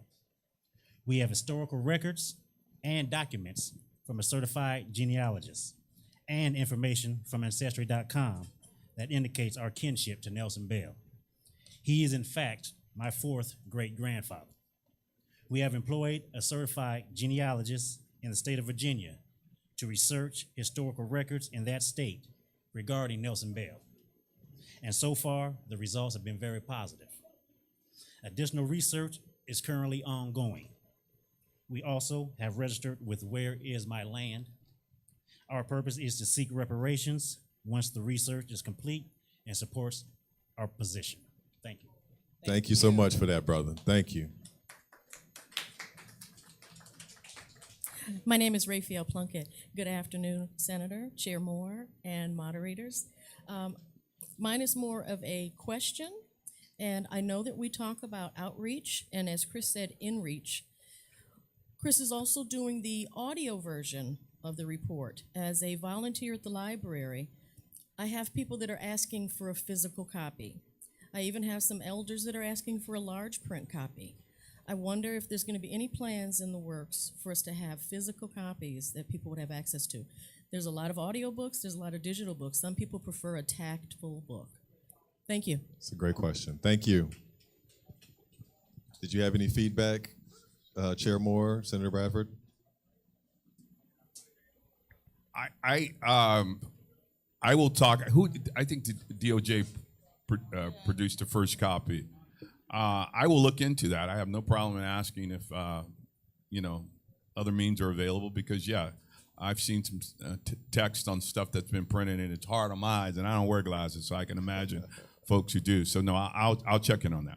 Thank you. That would be great. The reason you all heard Chad reading is because I don't have on my readers today, so he had to do all of the hard work. So I appreciate that question too. And you can email the task force at reparationstaskforce@doj.ca.gov. And again, you can even give the California DOJ a call at their Sacramento offices. But again, we'll follow up. Hello. Thank you for being here. My name is Jennifer Trishelle Marie Williams. I am a California native, a descendant of African slaves on both sides of my family, one of which was lynched publicly in the Jim Crow South. I am a CPA in the state of California and a commissioner on the LA County Citizens Economy and Efficiency Commission. I come here today in my own individual capacity to express views that are my own. I have worked since before the age of 15, and I have worked in the financial services industry for over a decade. Regardless of whether in blue-collar or white-collar environments, from the time I started working as an adolescent up until this very day, in this very hour. The existence of racialized workplace trauma has been the consistent theme throughout my experience as a Black woman. And I know I'm not alone. McKinsey's 2021 Race in the Workplace survey uncovered an emotional tax, a heightened feeling of being different that has detrimental effects on health that Black employees experience at work. So what could reparations look like for the legacy of slavery as it pertains to historic and existing workplace trauma? I offer two points here, both of which fall into the compensation and the guarantee of non-repetition categories. I offer that stakeholder capitalism and shareholder activism represent emerging opportunities to facilitate reparations for these specific harms. It is stockholders that influence changes to workplace policies and procedures and determine the faces and lived experiences represented among C-suite executives.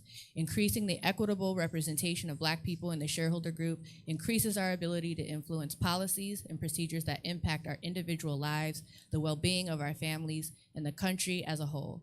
McKinsey released a 2019 study on the economic benefits to closing the racial wealth gap. Okay. In short, I would say that we need more Black representation in stockholders so that we can have a better opportunity to influence the policies in our daily lives and in the country as a whole. Thank you. Thank you, sister. And please remember that you can email your full comment directly to the task force. Thank you. Nice. Thank you for being here. I want to ask this question. I know the beach in Manhattan Beach, and thank you, Stephen Bradford, Bruce's for Beach, putting yes. that together. Absolutely. You can clap for that. Yes. Bruce's Beach. Thank you for putting that Yes. together. I see that as a part of reparations. Can you tell me why that beach has not been given back to that family? What can your commission do to force LA County to finally give that land back? And then number two, from the historical presence of land being confiscated, even with General Sherman. General Sherman tried to he took federal land along the coast from the Atlantic to the Pacific to give back to freed slaves. Do you guys have any statistics that shows what families got their land back?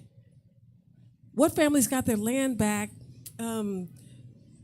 Ms. Moore talked about the intellectual property, and then the question is, after Sherman did his executive order, it's called Order Number 15, President Andrew Johnson came in and revoked it so that African Americans could not gain economic independence. Have we focused on that so that we can give the whole plethora of how we've been denied industrial-wise with the railroad, with business, with land, even to include the Indian territory. In Georgia, let me tell you, Georgia was all Indian, all Cherokee. So how do we deal with the Indian land in the African-American land since everybody came from us, because Black is all nationalities? So can you answer those questions, please? Let me speak to the Bruce Beach, since I authored SB 796, which facilitates the transfer. The transfer will happen. It will be done hopefully by the midsummer, but no later than the end of the year. The family will have title. I just left Janice on. Holly Mitchell's very much on part of it. The county has voted. Our biggest challenge right now for the Bruce family and their heirs is making sure they're not burdened with the financial taxes of land that's supposed to be valued today at $75 million. Not many of us here could handle a $75 million tax burden on land. So we want to make sure that we assess the property at a value either pre-Prop 13 or back to 1924 when it was stolen from them. So it makes no sense to transfer it back to them and they lose it a year later. So that will happen. That's already in the works. So the full transfer of the property should happen again, maybe by early summer but definitely before the end of the year. They're getting the land back. They're getting the land back.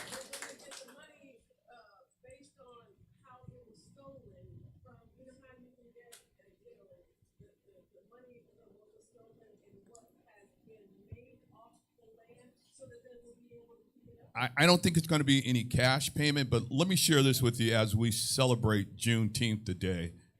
and show you how racist America still is. The city of Manhattan Beach refused to permit to host a Juneteenth program on Bruce's beach land today. Even though it was won last year before the bill went into effect, since being passage, the community went to ask for a permit to do a Juneteenth program, and the council denied it. Everybody in here should be outraged by that. So I don't know if you want to answer that. Thank you for that. Go ahead, brother. Thank you. Definitely want to thank the task force as well as the members of the grassroots for all the work that you do. Really appreciate that. My name, P. Jones. I'm currently a healthcare executive in Southern California. I live in your district, sir. Thank you so much for your service for us.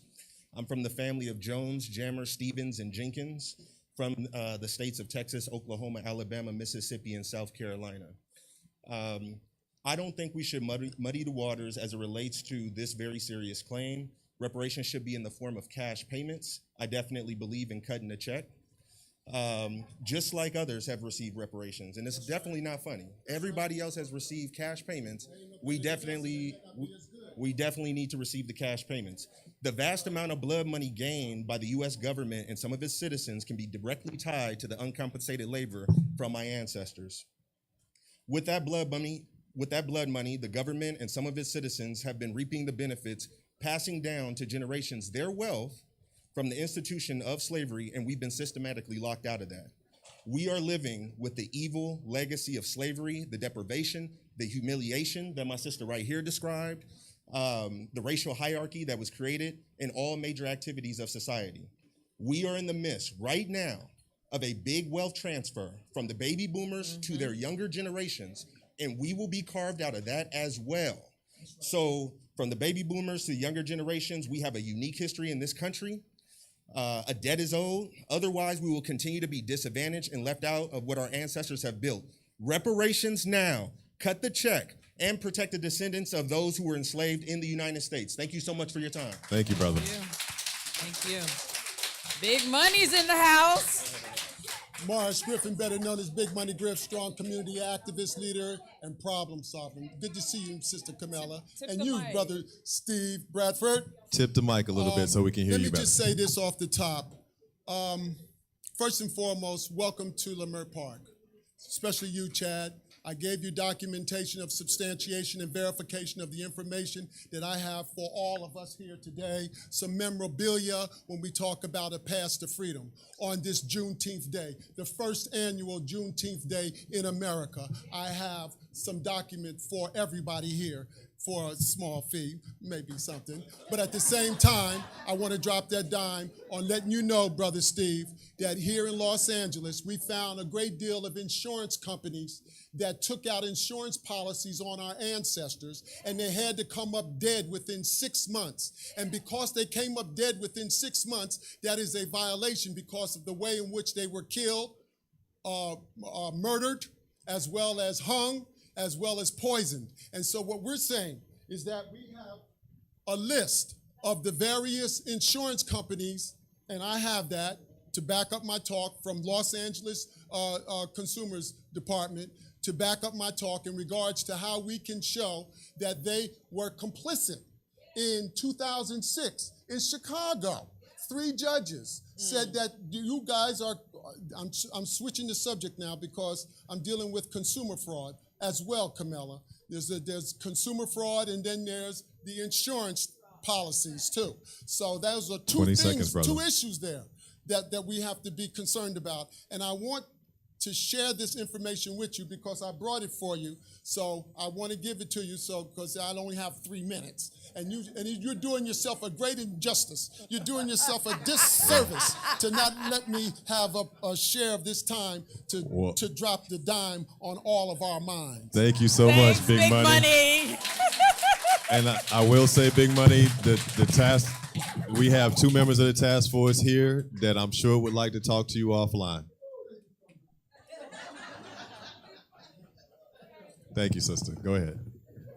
Reparations in memory of our ancestors. Yeah. Preach. My name is Molly Bell, and I'm straight out of Compton. Hey. And I'm asking, I've been doing See, I could use this voice. I'm 75 years old. Will you give me a little extra minute? I've been doing this for a long time. I've been in the fight for reparation with Mr. Peoples and others when nobody else was doing it. We've kept it above. Let me just say this. What is reparation? Reparation is repair. What does it take what is repair? Whatever it takes to make us whole. Hey. How do we know we're not whole? The Constitution of the United States, Section 1, Article 2 says we are 3/5 of a person. Isn't that a fraction? So we're not whole. So we're asking for whatever it takes. Bradford, I heard you say, and I don't mean no disrespect, you said we don't have the money. Now somebody said it up here. So we don't have the money to pay it. And I'm just saying, we up here is also we down here. Oh, so amen. you all of us. And so we need to ask for it. And we have a couple of, and I know I'm going fast, but I know they let me do this on the radio. It says, maybe we need to look at reparations besides cash money.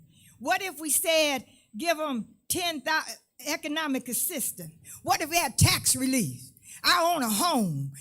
If I didn't have to pay, my house note is $1,365. Only $400 of it is for the note. The rest is interest. What if I don't have to pay no interest on anything? What if we had a card that say we get free education? What if we had property? They say we don't have the money, but we'll give you some property. We'll give you some land. What about our businesses? Grants to start them up because they stole all that from us. They took all that. Are the past debts owed that they never forgave us for? What the things that money? What about some health care? I mean, like I said, they didn't even want to give us Obamacare, and that wasn't everything. And what about a sovereign state? We need to talk about that. And some things I asked you to do, people say, what can I do? One thing, wherever you go, talk about reparations. All right. Write it on your mail. All right. Reparations in memory of our ancestors. You don't never hear me talk without beginning with reparations in memory of our ancestors. You could talk about it. Write it up for our ancestors. Find you a grassroots organization, get involved. Document everything that you did. We started, this is my last one. We started March 6th as National Reparations Day. That's a day. We started that in 2013. And so we found out that if you don't document it, they don't think it works. So we signed, this is a certification that under the seal of the Copyright Office in accordance with Articles Title 17, the United States Code, this registration is made that nobody else can use it. A day of demand. Dobas, who's going to get it? Descendants of black African slaves. Some of you go home, ask your grandma, Mama, give me some of your obituaries. Look in the census. Don't have to worry about that DNA and where you got to prove where you from. First of all, they don't ask us when they from. I don't think they asked George Floyd, were you a descendant of an African slave or any of the other people that they shot and killed. Anyway, we need to do that. Reparations, support it. We have a mission statement. I'm leaving this paper with the committee so that you can look over and see what I said. I closed the way I always close. But on this Juneteenth, Black Fist up in the air. All you prayer warriors out there, you know what you've got to do. You've got to keep fasting. You've got to keep praying because the struggle continues. But always, to God be the glory. Juneteenth. Peace and reparations, sister. Peace and reparations. Peace and reparations. And Thank you so much. Please share your recommendations, your ideas with the task force, either in person right here or via email. That's the purpose of us being here today.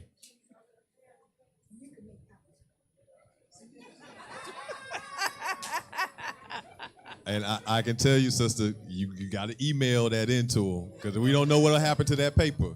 But if you send that email, they're going to get it. No, I heard that strong voice. You ain't fooling nobody no more. All right. All right. Go ahead, brother. Good afternoon to all of you. Yeah, tip it up. My name is Michael Cooper. Can we hear? Okay. My name is Michael Cooper. Born and raised in South Central, as they call South LA today, from the east side. I'll be 50 years old, and like many of us, I've seen a lot of change in LA particular, especially with the demographic shifts. And I know that wasn't an accident. That wasn't done by, but anyway, I have a simple question. And again, it pertains to the demographics. I believe Black Americans here in LA County, we're the only ethnic group where our homeless demographic is greater than our typical demographic. I believe we're 8% as an ethnic group here in LA County. Unfortunately, our homeless demographic is about between 40 and 50%. That's horrific. So that leads to the simple question. I'm gonna keep it simple. This question is for both of you, Senator Bradford and Sister Camila. What's the future of Black Americans, with reparations or without reparations?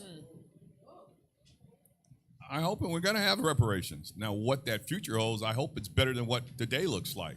But as I've stated constantly, if 50% of the homeless population was white, we would have solved this a long time ago. Amen. That's why California and America has been blind to the homeless population, because it's majority minority people out on the street. So that's a reality that I've come to grips with, but many of other folks haven't come to grips with, because again, if those are white folks out on the street at the same number of African Americans were, we would have solved this a long time ago. So I'm hoping it's better. I don't want to go through just Much like the opioid epidemic, with crack is like, okay, exactly. incarcerate them. I've lost track of the number of measures to deal with fentanyl and all of this, of rehabilitation. Don't criminalize them, all that. But you talk about crack cocaine, you still got people doing time in prison today because of a simple possession of crack cocaine. But now they're trying to make excuses for all this. Now that folks that don't look like us are dying, now we got to fix the problem. And yeah, I concur, and I'll just say what I mentioned earlier is that we hired as a task force 5 people to serve on our economic consultant team that are working this summer to start calculating what compensation might look like for particular atrocities, and one of them is actually houselessness or homelessness. So, we can't say exactly what's going to be in the final plan, but our consultant team is actually tasked with this summer coming up with what compensation could look like for our Black houseless folks. Thank you. Thank you for the question, brother. And this is a little off of what this discussion is about, but our national organization this week on Thursday actually charged the United States government with genocide. When you have numbers that look like that statistic that was just given, and you look at the 5 elements that the UN says is required for genocide, to declare genocide, the descendant community checks all of those boxes. So I just wanted to add that comment. Sir? Go ahead, brother. I'm Black Joe. I really appreciate this report you all did. It's incredible. Great research. It taught me a lot of things I didn't know. So I really appreciate you all doing that. The first state to have legalized slavery was Massachusetts. It said there should never be any bond slavery, village, or captivity among us unless it be by lawful captives taken in just wars, and such strangers as willingly sell themselves or are sold to us. That was in 1641, the first state to legalize slavery. The 13th Amendment says, neither slavery nor involuntary servitude except as punishment for crime, whereof the party shall have been duly convicted.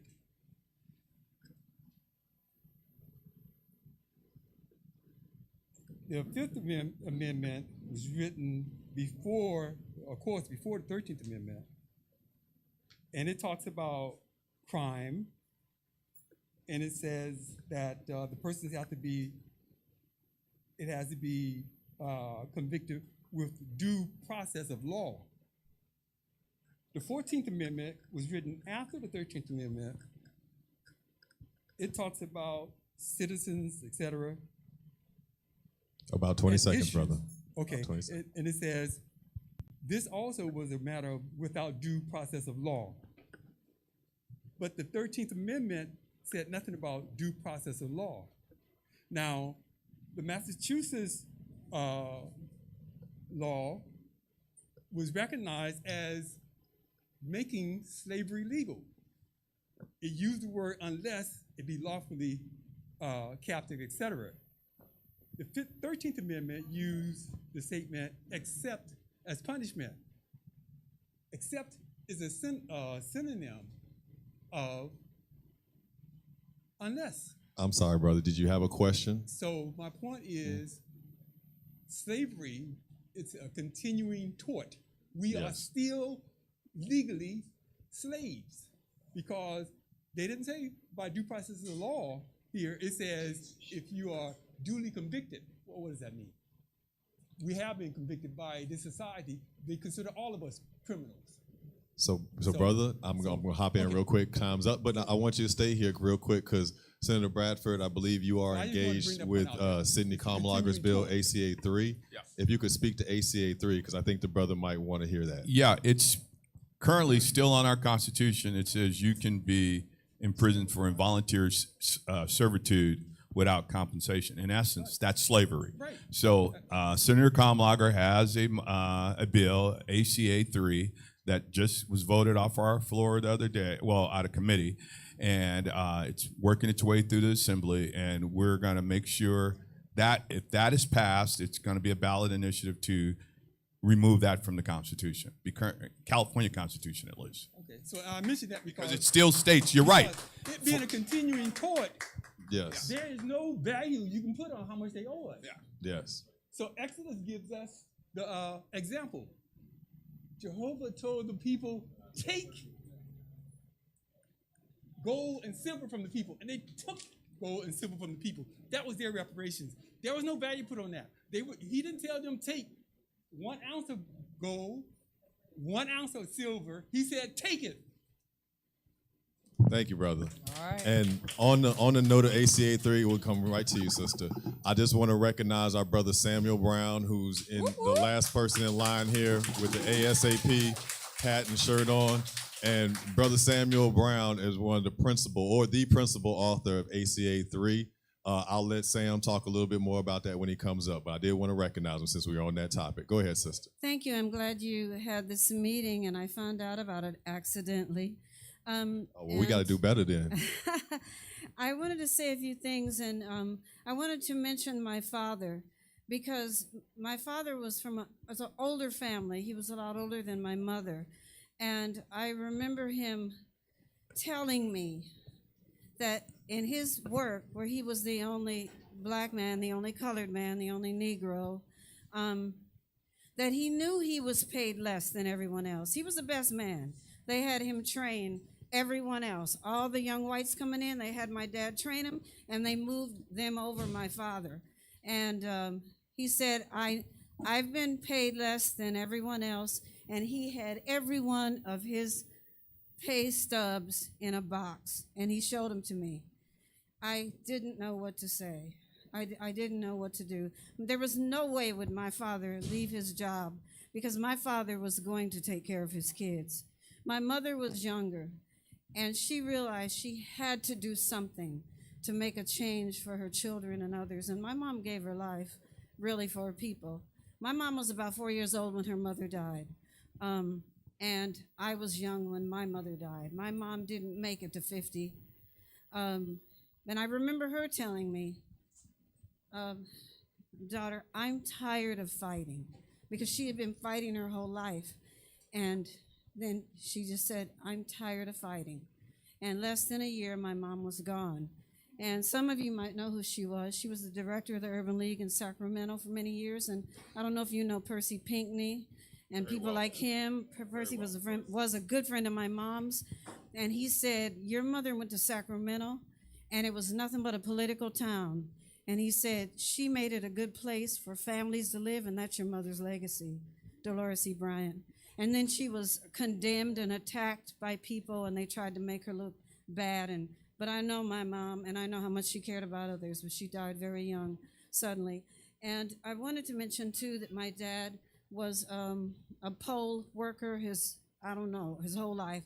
And long after my mom was dead and my dad was 90, they asked him to be a poll captain. And he goes, well, I'm retired now. I said, Daddy, you can do it. And he goes, yeah, I can do it. And he was a poll captain at 90 years old. I don't want to interrupt you, sister, but time's up. If you could just please wrap up. Well, I just wanted to say that I'm concerned about a lot of the black seniors. I like black. It's okay with me. African Americans, okay.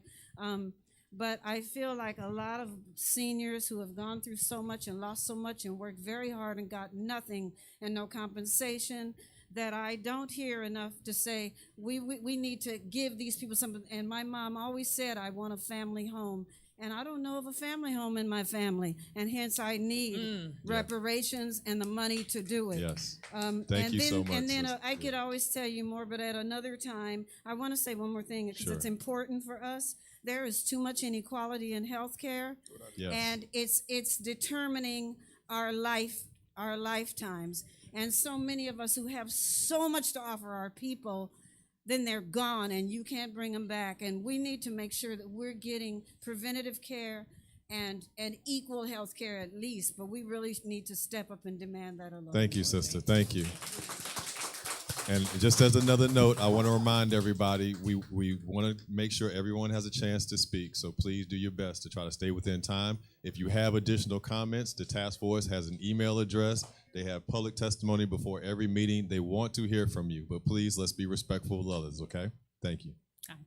When I heard about this task force report, I was filled with pride, and I had a better understanding of why we are in the position that we're in, that it wasn't just something in my head or people didn't have valid complaints about what's going on. I really started listening, and I'm very grateful for the work that you've done on this report.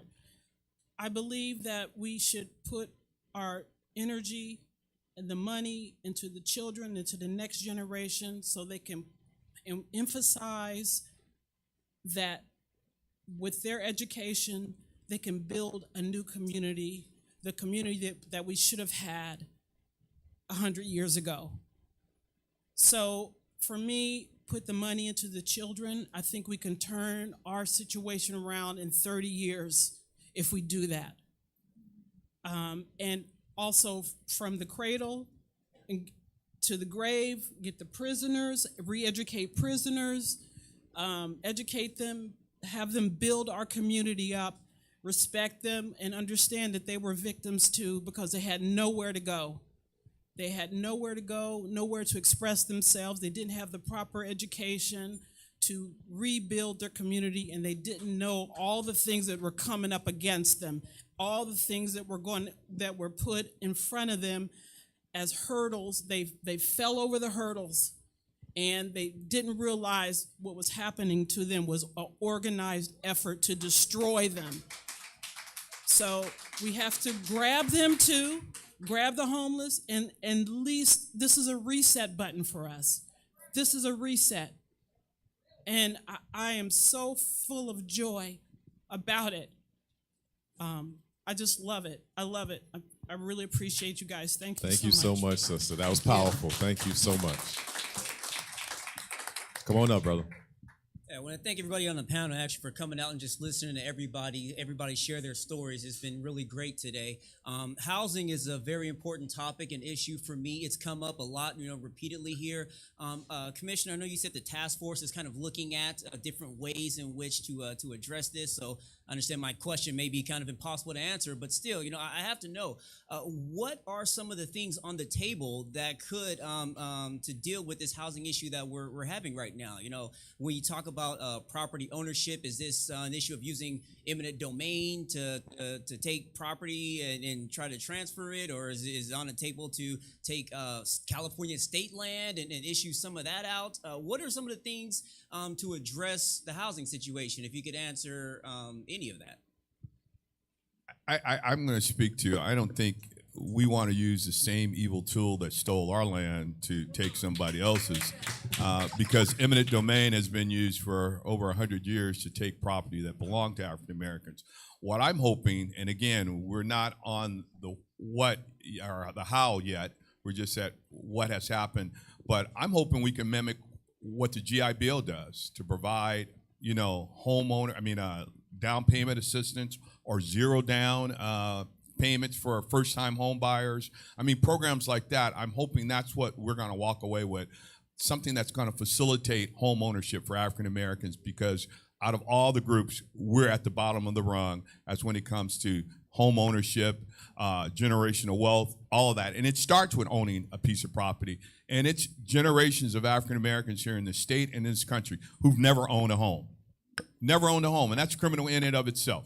I know 3 or 4 generations who have lived in public housing. That's not what public housing was ever designed for. It was for temporary housing. So we got to find a way, first, to build more housing, but to hopefully have something in this final document that states some kind of assistance for home ownership for descendants or African Americans who've never owned homes before. Yeah, and I'll just say, I'll pull up one of the preliminary recommendations to Senator Bradford's point. We don't want to use the same tools, but there are some preliminary recommendations that account for Black people who have lost their land already due to, eminent domain or through racial terror or white supremacist terror. So one of the preliminary recommendations in the report is to estimate the value of Black-owned businesses and property in California stolen or destroyed through acts of racial terror or eminent domain, distribute this amount back to Black Californians, and make housing grants, zero-interest business and housing loans and grants available to Black Californians. Y'all can clap for that. All right, Brother Sam. Peace. So first, I just want to celebrate such a beautiful and brilliant and handsome panel. You know what I'm saying? Yeah, straight up. Talking about them, right? I said handsome and brilliant too. So I'm talking about all y'all. Right, so my name is Samuel Nathaniel Brown. I'm the co-founder of the Anti-Violence Safety and Accountability Project and the co-chair of the California Abolition Act Coalition, along with my wife, Jamelia Land.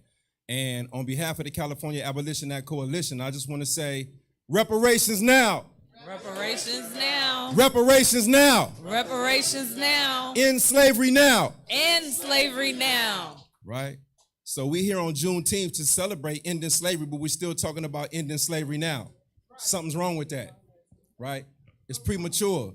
And so that's one of the reasons why I celebrate the California Reparations Task Force, because you all have your pulse on it. And you released a 500-page report, and in there, you put forth support for ACA 3 to end slavery once and for all. And that coincides with 2 of the aspects of reparations, which is satisfaction and non-repetition, right? So I wanted to ask y'all to speak on why you supported ACA 3 and help people understand that slavery does still exist to this very day, and we're seeking to close that loophole. And thank you, Senator Bradford, for signing on as a co-author to a bill that I wrote while I was in prison. I wrote the bill while I was in prison. You feel me? I've been out for about 180 days. I did 24 years. Yeah. And so I'm honored to have you all releasing your report support for ACA 3, because your finger is on the pulse and you understand that this is a travesty that should not have been taken this long to heal or cure. And I just want you to speak on why you released in the report that you support ACA 3, please. You can start. Well, of course, this report is all about the lingering negative effects of the institution of slavery, what we characterize as the badges and incidents of slavery. And actually, each chapter is dedicated to a badge and incidents of slavery. So racial terror is a badge and incident of slavery. And then, personally, I see the slavery exception clause in the California Constitution and the federal Constitution as also a badge and incident of slavery. And so if we're serious about reparatory justice, if we're serious about the repair of descendants of slaves in this country, we have to eradicate all badges and incidents of slavery, that being the slavery exception clause that mandates prisoners to give forced labor to the state. Right on. Y'all can clap for that too. said it any better. Yeah, that's right. So once again, just thank you. Thank you, brother. you. Thank you, brother. Well, he's a tough act to follow, You the right one. but I was born to talk. I'm going to try to do this in my 2 minutes. Oh, God, help me. Thank you guys for being here. Thank you, CJEC, NAASD-LA, for hosting this extraordinary Juneteenth event. The egregious racial wealth gap has become, I'm Angela Nirvana. I'm sure some of you may know my voice from the task force hearings. The egregious racial wealth gap has become even more egregious since COVID for the American freedman descendant of U.S. chattel slavery.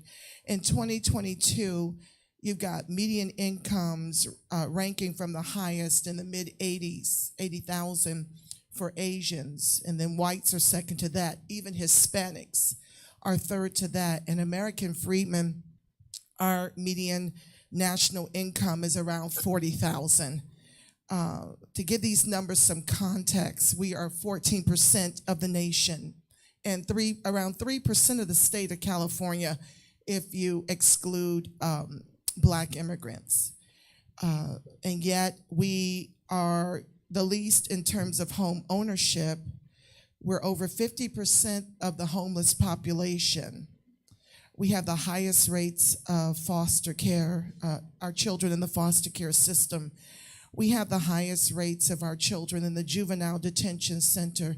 We own the least amount of businesses, and most of those businesses that we own are sole proprietorships. We suffer from the highest rates of unemployment, the highest rates of underemployment, the highest rates of abortion, and the highest rates of single-parent households. And we have the least, and even though we're trending high when it comes to degrees, we aren't exempt from being impacted by these horrific numbers. And we must understand that this is not just about picking oranges in a grove. When we talk about immigration replacing the freed Black in this country and in the state, it's not about just orange groves. We're talking about at the executive level, we're talking about in government. We need to be mindful of that. So contrary to popular rhetoric, we're not shiftless, lazy, no good and no count, and don't want to work. Case in point, we did all of it before immigration was being weaponized against us to replace us. Sister Angela, I'm gonna ask you to wrap. You know I'll never like to interrupt you. This is a wrap.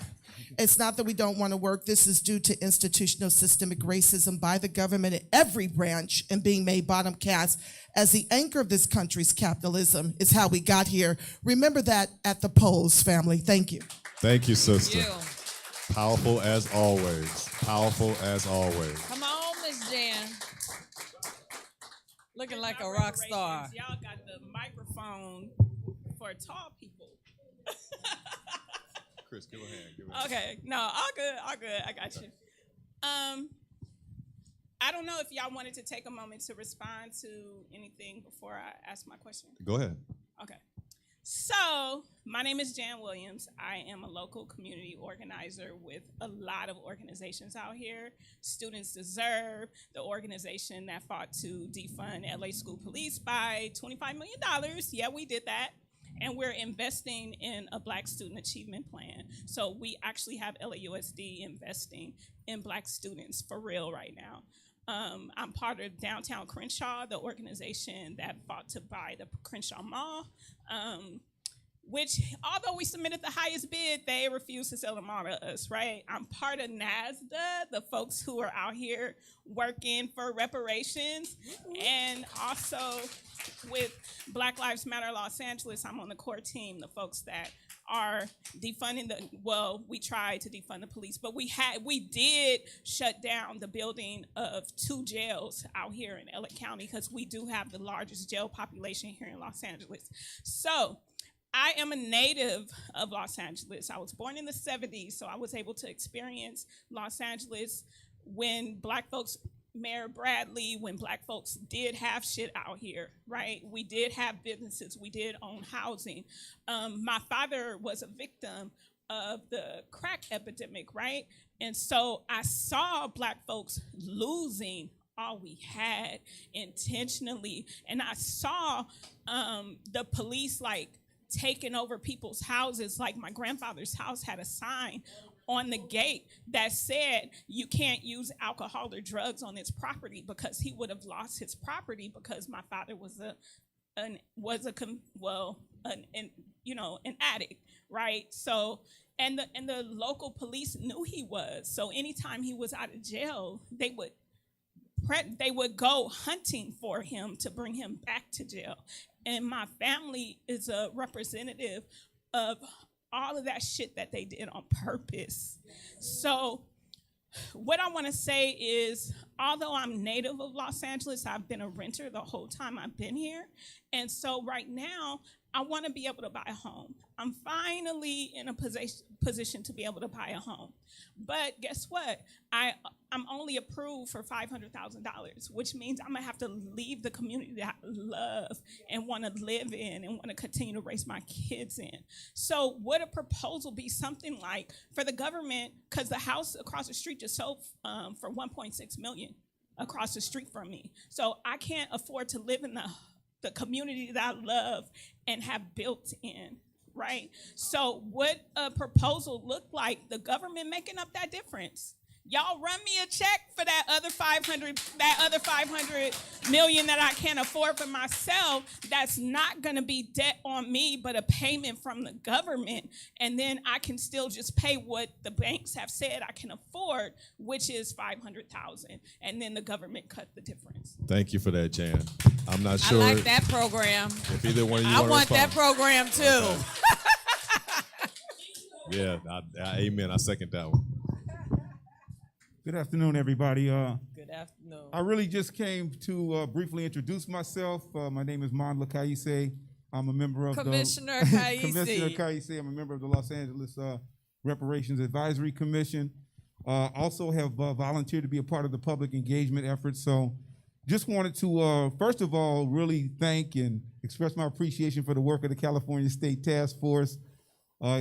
A young woman that I've known since she was an undergraduate at UCLA. Very proud of the work that you've done as chair. Very grateful for the leadership that all of our state task force members have shown on this issue, and really showing the way for the country, and certainly providing a platform for us who are engaged at the local level to kind of follow your lead and see what value that we can add. I did want to make a point that was raised a little bit earlier around the assignment, what we need from our community. I wanted to raise something that I was able to raise in our last task force meeting. First of all, and I missed my vice chair's earlier comments, so she may have already mentioned this, so I apologize if I'm repeating. But I think it's important for us to recognize the incredible position that Black Los Angeles is in right now. Black Angelenos are part of the state that was the first to engage the reparations discussion, and is the only community that has both a local and a state level of engagement around this issue. So an opportunity to really set the tone for the entire nation in terms of how communities engage around the reparations discussion. That is where Black Los Angeles is right now, and I think it's an incredible opportunity.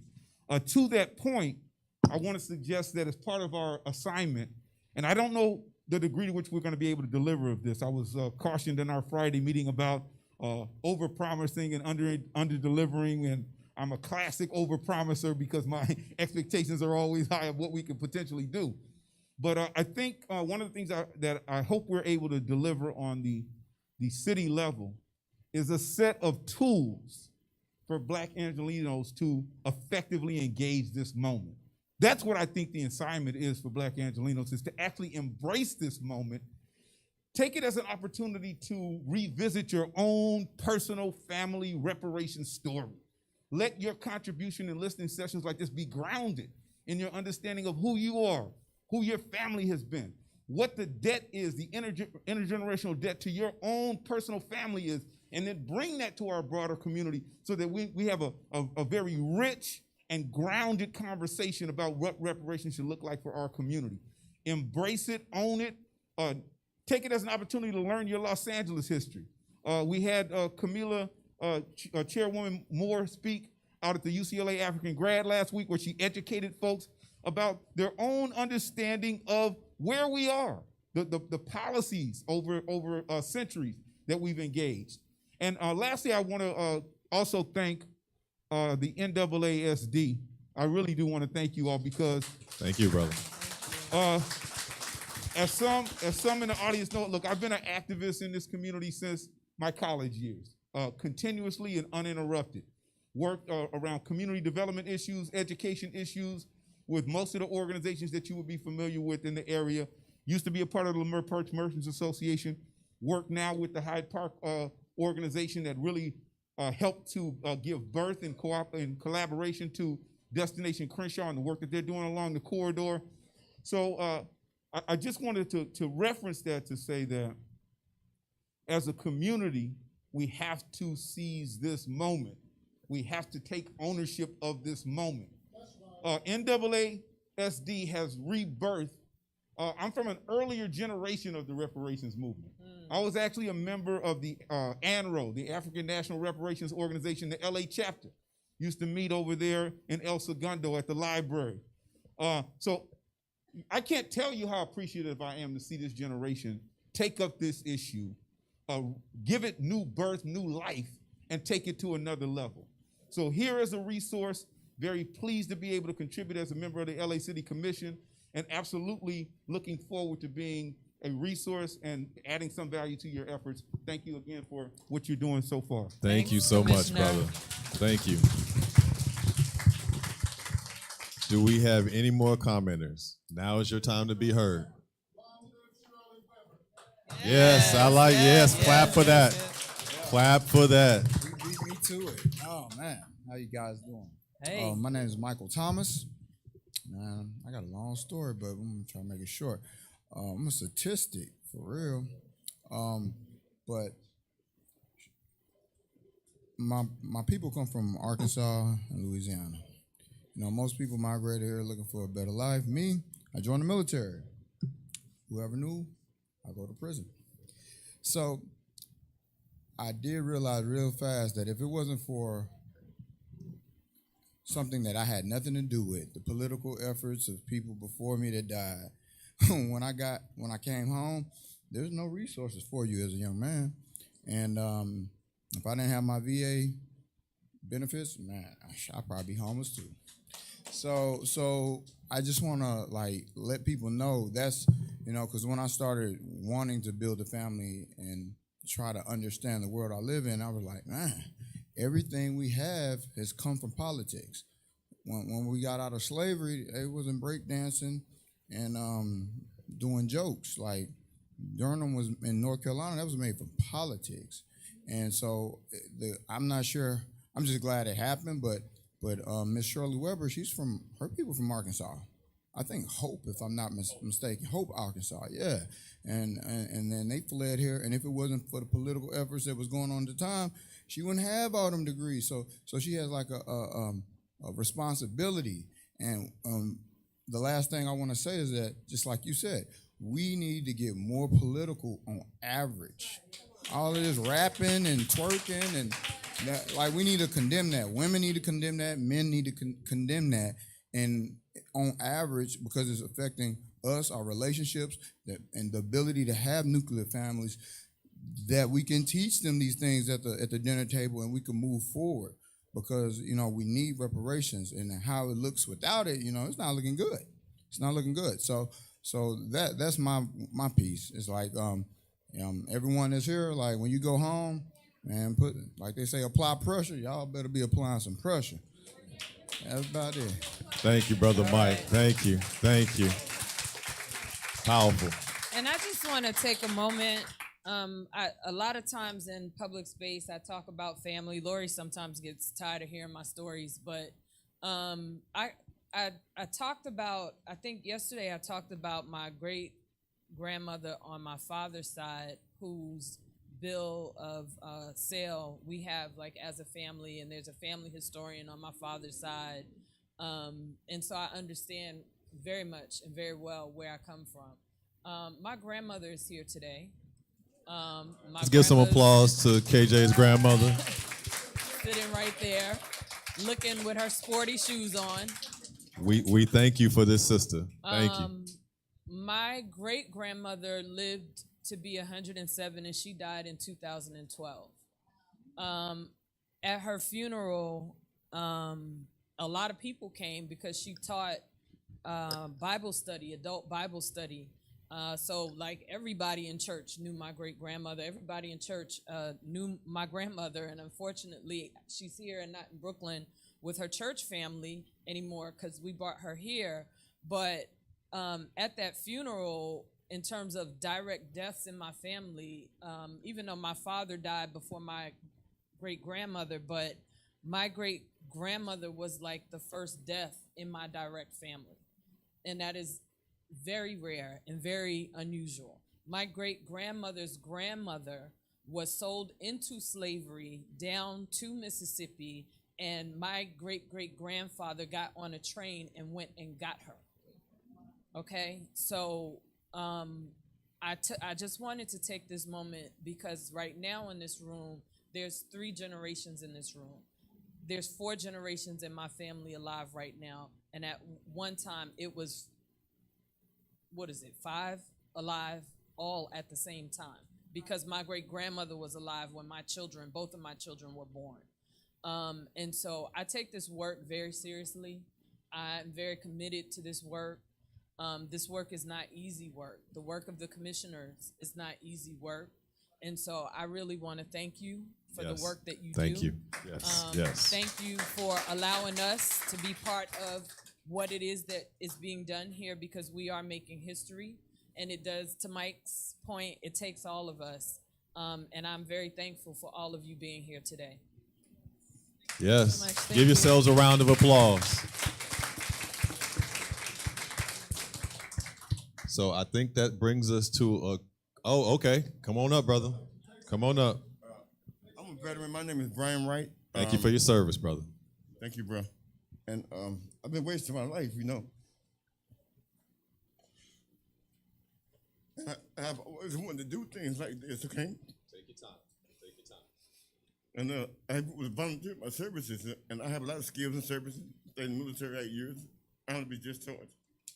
A lot of awards. But I've been doing the wrong thing lately. And I want to come here and volunteer my services and my skills that I learned along the way. Because I've been wasting them. And I know that. So, not to canvas, I have done politics, have canvas at the booths. I can type, I can answer phones, you know, and be professional at it. So right now, I just come up here to let you people know, which I don't hardly know a whole lot about, because I've been really tripping.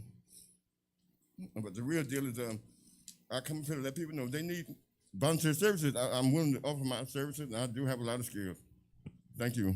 Thank you, brother. Thank you, brother. And just know we need every one of you. We need every one of you, all of your skills, anything that you do, bring it to this movement and this fight. This is not about the 4 people sitting up here. This is about our entire community all across this nation. Go ahead, brother. Yeah, my name is Dawood J. Khalik, and I work with the Reparations United Front here locally since year 2000. And we just, you know, have been trying to educate people about reparations and bring, like, you know, some kind of answers, like, you know, to the questions that they have. Now, a little bit closer to the mic, brother. I saw in the Sentinel article about, like, the Lineage decision that y'all came to, and I'm saying to myself, well, that's going to leave a lot of people out, you know? Not too many people have the wherewithal to pay for an ancestral search, you know, of their family, and, you know, that's going to leave, like, a lot of people, like, you know, without access.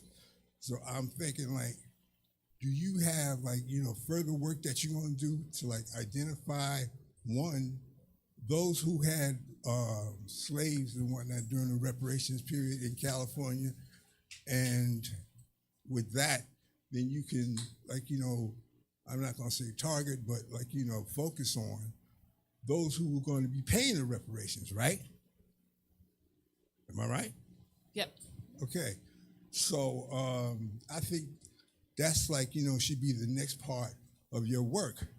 You identify who had the people working for them, for free and whatnot, the enslaved ones, and to put in your plan and whatnot. These are the people that we will be asking for reparations, to make the reparations payments, and make sure that when you get the payment agreement, that these payments will move ahead with the generations. Reparations has to last as long as slavery did, in my opinion. Okay. Agreed. It cannot be none of this one and done stuff. Agreed. Some people are talking about. Nobody up here is talking about that. No, I'm not saying y'all and whatnot, but I've heard it from other, like with the HR 40 and whatnot, But, this has to be multi-generational moving forward. Multi-generational, and it can't be just about cash and whatnot, in people's pockets. Some programs need to be developed and whatnot to rebuild the community, and that's I think the most important part, where we make it. Let's see. As long as there are youth that are suffering, families have to be rebuilt and all of that. Yes. So we need programs that's going to support that family rebuilding, that community rebuilding, and things that is going to be of a benefit to Black people moving forward. That's all. Absolutely, brother. And thank you for that comment. I'm not sure if either of you want to speak to the genealogy question about reaching our most vulnerable in our communities. Yeah, I was just going to read actually a part of the report.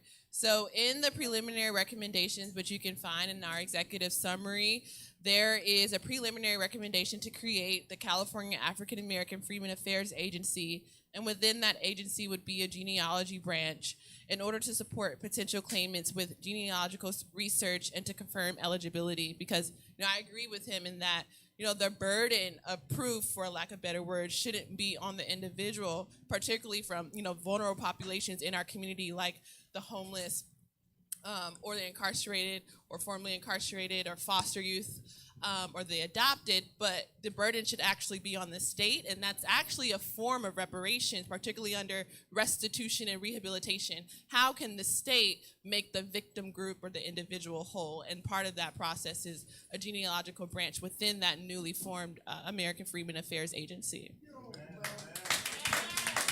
You can clap for that. Yeah.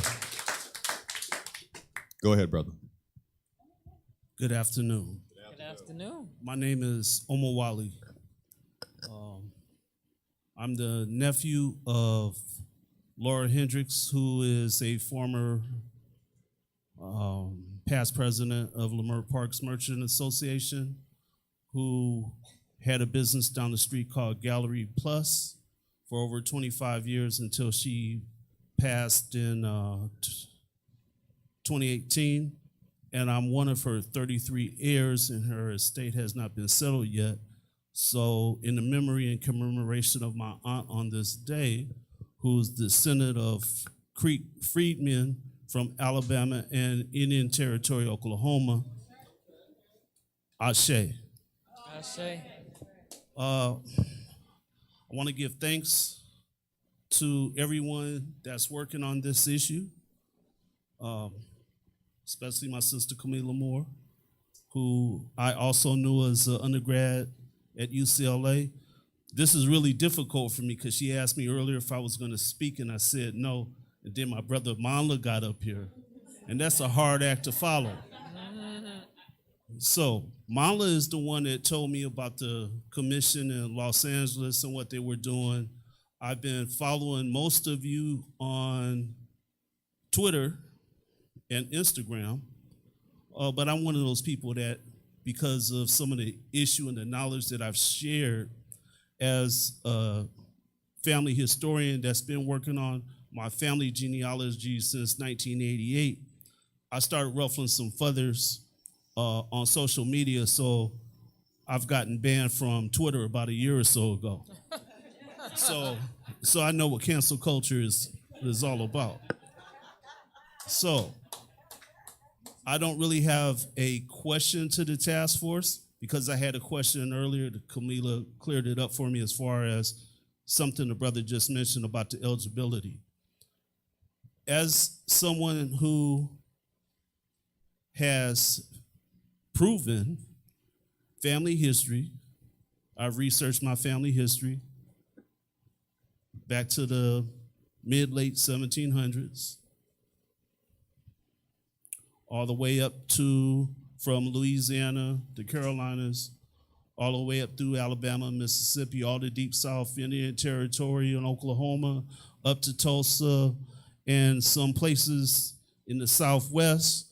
I represent a family that were known as Afro-Frontiers that established all black towns, Boley, Oklahoma, Blackton in New Mexico, Vado, New Mexico, and then many of the all black towns that we were able to settle in when my family migrated out here in the 1920s and 1930s. Like Allenwood. There's other places in Central there's other places in Central California that we migrated to because, you know, some of these places here that we had now, Culver City, Inglewood, west side of Compton, those were sundown towns. Okay? Anyway, the point I want to make here is I've been trying to figure out, but I think it's kind of obvious how I could help you all. And I would be willing to offer my services to help with that genealogical section. But I'm 64. My daughter's 36, 37. She's a senior politics editor for Essence Magazine, also Columbia Law School grad. This is your generation's battle. I know there's some folks in my age range that are, but on the panel, but this is a millennial battle. The torch has been given to you all, and I'm just glad to see you run with it. I'm from the anti-apartheid era, okay, and divestment. And that's one thing that I think needs to be added to the strategy. That's the only thing that I'm gonna suggest, is because when we talk about restitution, we know that there was, before COVID, that there was all this talk about black wealth reaching zero. When we're talking about in California, our black community, then comes COVID. See, they got ways designed to strip us of our black wealth. So, and we see the gentrification going on here. When they were setting up the stage out here, these people that were setting up the stage was playing some, I don't know what kind of music it was, but it was but it was some music that was drowning out Bobby Womack. Okay, so y'all know the gentrification is real here. Anyway, thanks again. All of that. But see, all of that, my aunt lived out of her car running her shop because the gentrification was jacking up the price of her rent, that she couldn't even afford to pay her rent, so she was living in her car, and she couldn't afford to do the work on her house, to repair her house to live in. And she's living in her car, president of the Merchants Association. I don't want to tell too much of my auntie's business, but this is real. She was talking about, she was concerned about the homelessness rising in Leimert Park because she herself was living out of her shop and living out of her car. Okay? So I owe it to the legacy of my aunt. I'm not looking for no check. Everybody else, even if we do, we all do, right? We are overdue, all right? But I have a legacy, a family legacy to protect and to serve. And it is definitely lineage-based, and I have no problems tracing back or proving my lineage to anyone, and I like to help anybody else that needs help in the area. Go to social media and look for a man named Omawale Jabali. That's me. Thank you, brother. Thank you for those comments. And I think there might be a few people who will take your check in the room. and your reparation. And before, brother, we gonna continue. And so real quick, Mike, real quick. Real quick. Okay. Just base what he said triggered it. Okay. VA benefits. Okay. We have like this, we get precedence over everyone. Like, is there something within the reparations where we will get like job placement? Because in order to have a mortgage, you gotta have, you gotta be able to qualify for it. So is there gonna be something that's gonna be there specifically where, hey, we get first dibs on certain job placements? I can't guarantee that. I mean, really, that's a crystal ball I don't have. I mean, we're still trying to put, meat on the bones, but all of those things are going to be talked about. We know what discrimination looks like and job opportunities for African Americans. We know all of those barriers that still exist, and we're trying to tackle them in this task force. I mean, even someone talked about the corporate diversity. I mean, we passed a bill 2 years ago to diversify corporate boards, and you saw the courts just overruled it was unconstitutional.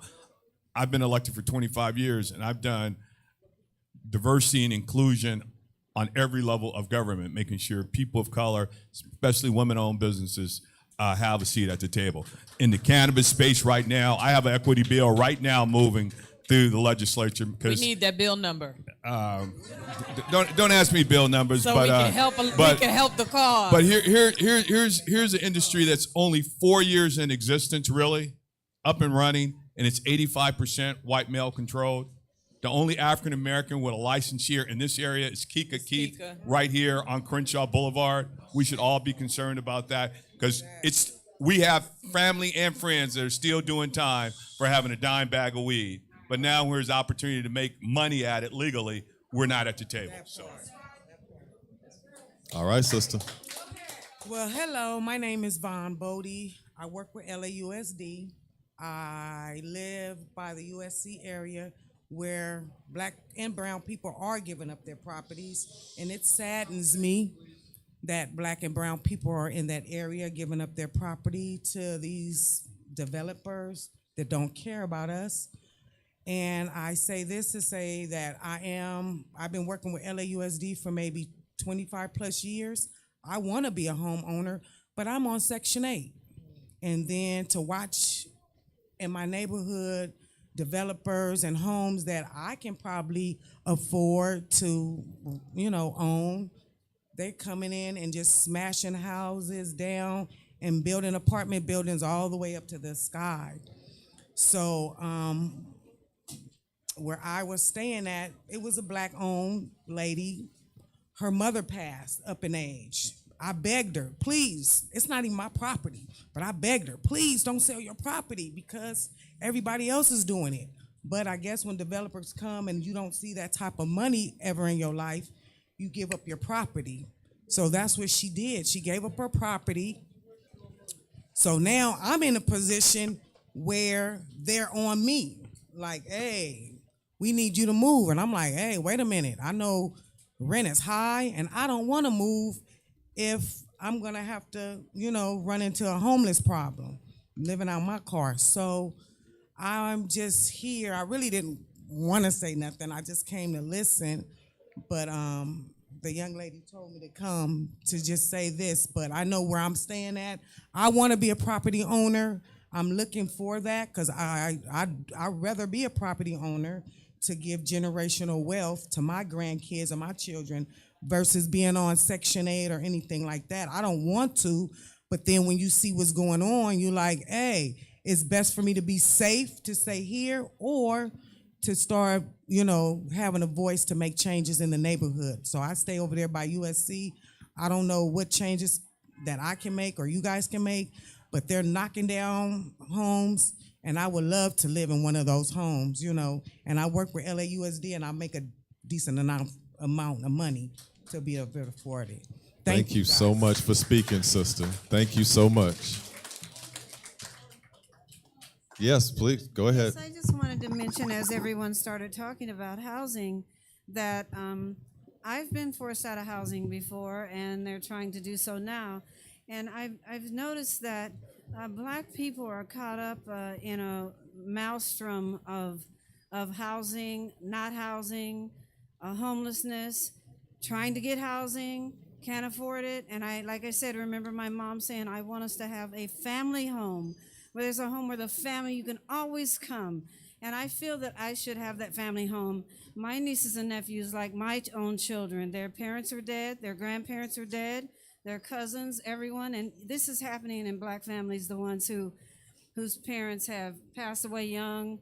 Maybe sometimes they've self-medicated, trying to deal with the stress of living in America. I remember my brother as a boy. I did not know that because I would have got involved. He told me later that when we were at this school, every single day, a big white boy came and jumped on him and all. Well, one day he had to just haul back and hit him. But when we went to have swimming lessons and my dad took us in there, my brother said, oh no, am I gonna have to fight all of them? Can you imagine a child having to feel that way? And over time, all the things that he had to deal with, there's so many losses in his life, and becoming addicted to pain medication and all this until it destroyed him. And these are people who we miss, but their children are here. My parents' grandchildren, the great-grands and all. And I believe I am owed a family home from this country. I definitely want it. Thank you so much, sister. Yeah, thank you for sharing that. And I will just add this for consideration because you all are here. The trauma, like the story we just heard, is very real. And I personally have dealt with at least two parents that I'm aware of whose kids have experienced racial trauma. And I'm just going to use the statistic that came up in one of the conversations. This is a school in South LA. And the parent was able to get relief only because the I don't know, what do you call it? PTA or somebody had like support signs on the gate where people had sponsored money to the school, and the parent called those sponsors. And then all of a sudden they got relief. But the children or the child kept getting written up for bad behavior because he was responding to having been bullied. But the documentation for the bullying and the parent whose children were calling the child the N-word, and this is a school where 46 languages are supported, where the children are not English-speaking language first. So you've got 46 languages, but somehow everybody knows how to use the N-word. And when the PTA decided to get involved, because now you're messing with their sponsorship, the response, the disciplinary principal went back and looked at the recorded cases. And what they found was that there was a pattern of discrimination at the school that just basically had been unchecked. So to the extent that there can be repair for our kids and the racial bullying that they're experiencing, where the teachers are not holding the bad students accountable, where the teachers sometimes are the participants, there has to be some sort of reparatory legislation to protect our kids from that, so that where it's reported, there has to be some sort of intervention, because our kids can't be killing themselves, and we know Black boys in particular are taking their lives at numbers right now. So thank you for that story, because that is something that I think should be addressed, if possible. All right, Jan, go ahead. So this is the work that I do full time as a parent and community organizer for the Teachers Union, United Teachers Los Angeles.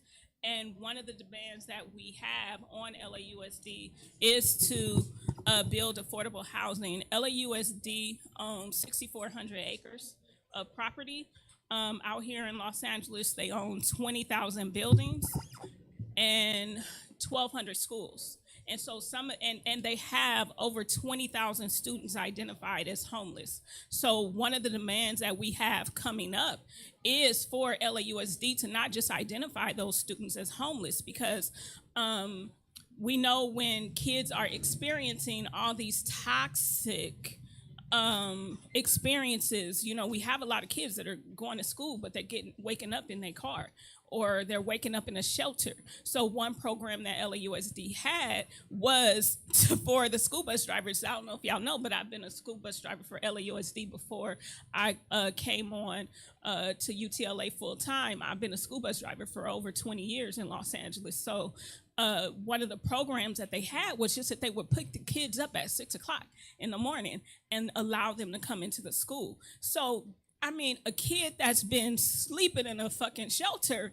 all night, and the only thing you're willing to do is pick them up at 6 o'clock so they don't have to roam the streets with their parents until school starts at 8. That's the only thing that they were doing. So some of the demands that we're making on LAUSD now, because they did do a program where they worked with Section 8 to get 500 Section 8 vouchers. Right, but what's 500 to 20,000? You know, you got 20,000 students, and then you have also in LA, in the city of Los Angeles, where landlords discriminate and they don't want to rent to people with Section 8. Right, so a lot of those were tickets to leave Los Angeles for them to get that housing. So one of the demands that we have with UTLA, with LAUSD and Senator Bradford, hopefully we'll be able to work with you in your office, is to demand that these landlords stop discriminating on Section 8 vouchers and that we get our students housing, because our kids can't thrive. And like you said, I'm sorry to have to report this, but we had 3 Black students in middle school commit suicide in 1 week. You know, and this is systemic problems that need to be addressed. And so I'm doing that work. If y'all want to connect with the work that's happening in LAUSD, hit me up, because I'm here and we're going to need all of us together to do this work. Thanks, Jan. Thank you so much, Jan. And the gentleman behind Angela, you will be our last commenter today. Thank you so much. Okay, I'm going to try to make this brief. I just want to state, and listen, I'm not anti-immigrant, but I am anti the weaponization of immigration against freed people to keep us tethered to the bottom of this country as the anchor of the capitalism. I don't like this constant black and brown, like we've got enough issues as freed people without all the tethers. It's really aggravating. Even in the task force hearings, I don't want to hear statistically what's going on with other groups.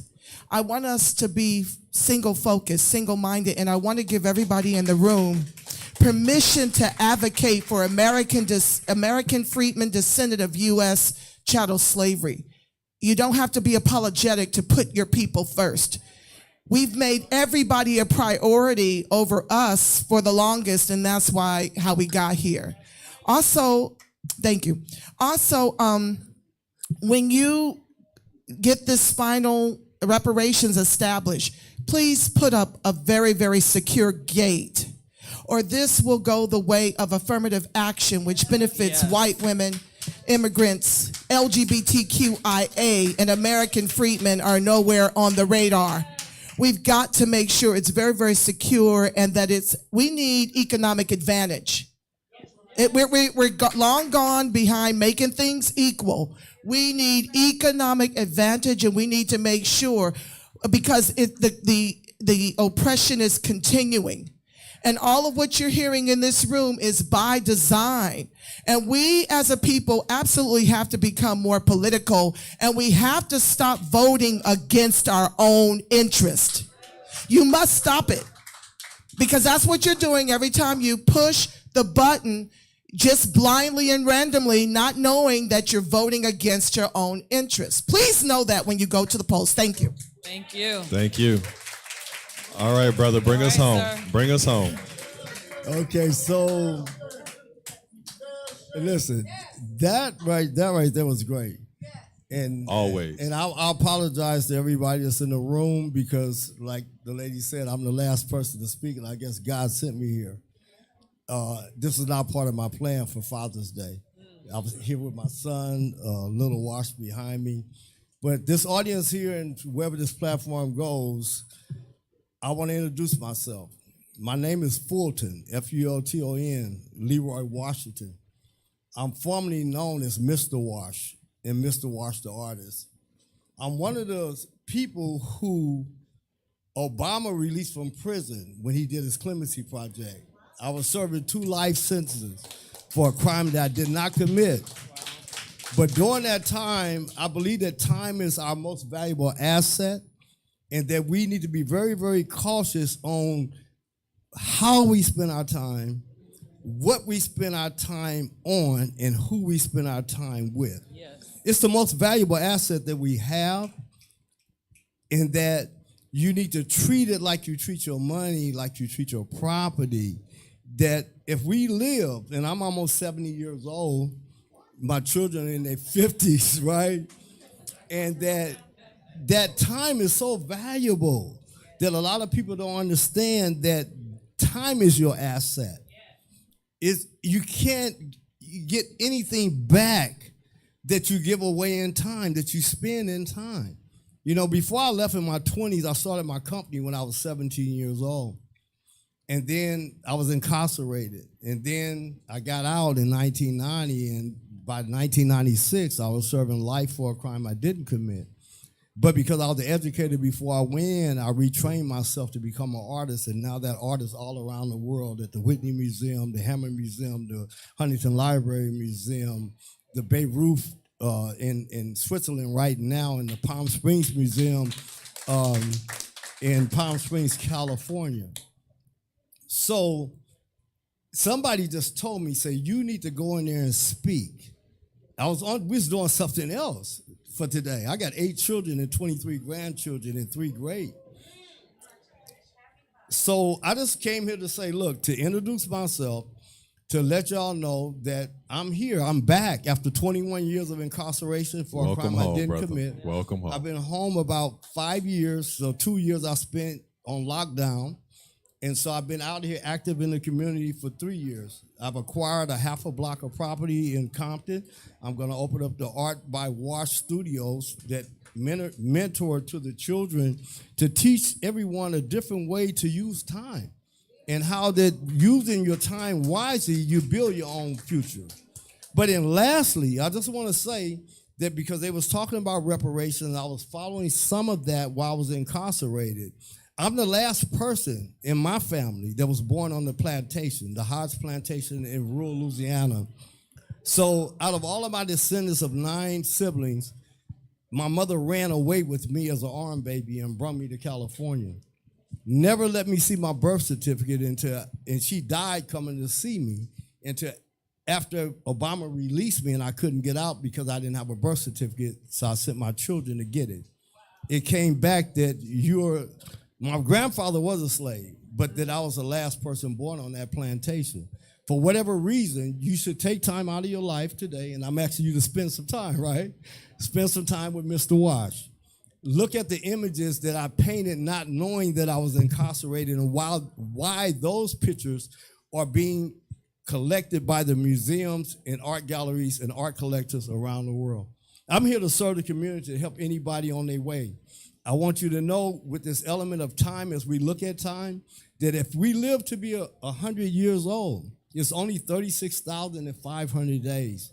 I've been carrying that chart with me since I was 20 years old, which helped me to do 20 years of my time retraining myself from a contractor, which I built the 105 freeway, the parking lot of the Staples Center, St. Francis Hospital, helicopter landing. These are the skills that God blessed me with that they took from me. So now we're going to come back and rebuild something on a different type of format through fine art to help the community, to help the youngsters to grow. I'm not here to waste your time, so I'm going to keep on about my journey because I got 8 kids and 23 grandkids to deal with today. Happy Father's Day, brother. Father's Day. But before, only in time, with time due, I want to introduce my son.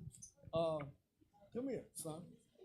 Come on up. So this is my youngest son. I don't even know how old he is. I have so many of them. How old are you?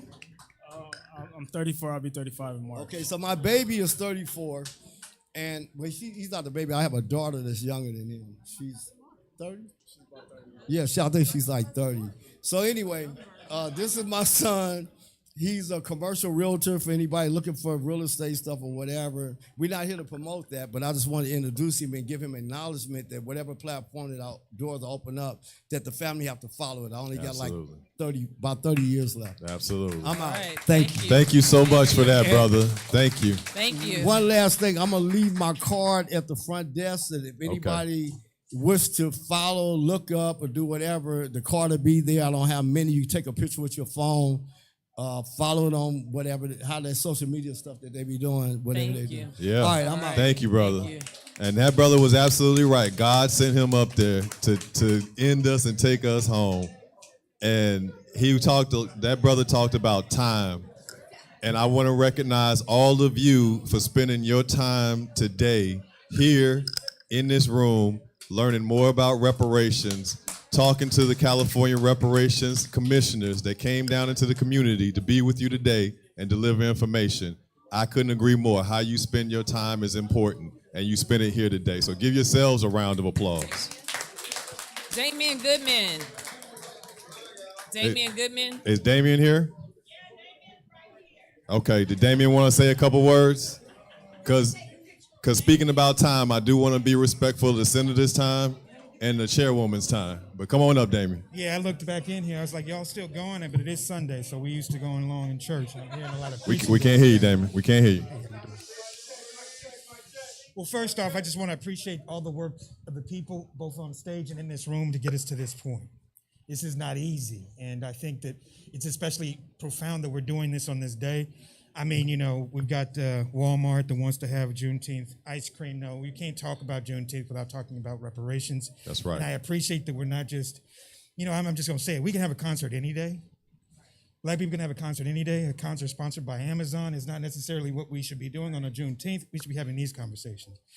And I appreciate it being brought to the task force to provide my testimony, and I'm looking forward to continuing to work with y'all to implement these things. We've got to do a little plug. On Wednesday, the sister, the incredible Camila Moore, along with Manla Kaise, we got the state and the local coming to the downtown Crenshaw Rising, Sankofa Gathering, to have this conversation and to start this dialogue about what we call reparatory housing policy, right? And so part of what I wanted to just give that alert to, but part of what I want to do is to emphasize several of the things that we've heard from the panel in here. People can get involved in performative actions. But what we are really talking about with reparations is the dismantling of white supremacist capitalism. Yep. And that is not a short order. and I'm going to even lift it up. We have people who say they're for reparations. They sign for bills to get commissions established. And then the very next bill is something that puts us back. And so I'm very, very, very interested in figuring out how we can build that collective vision, what we've talked about specifically within downtown Crenshaw, Liberty Community Land Trust, Liberty Ecosystem, Crenshaw Subway Coalition, Emoji Center, all of that. That's right, Molly Bell. You've been there, Fix Expo.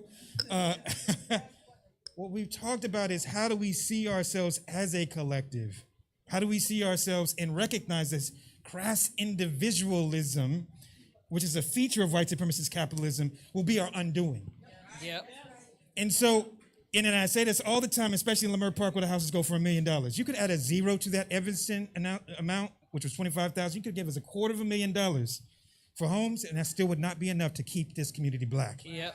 So how do we think about how we dismantle this system, and then how do we think about the many things that go beyond the check, or I should say, in addition to the check, that create a different playground, that create a different environment that repairs the harm that is done.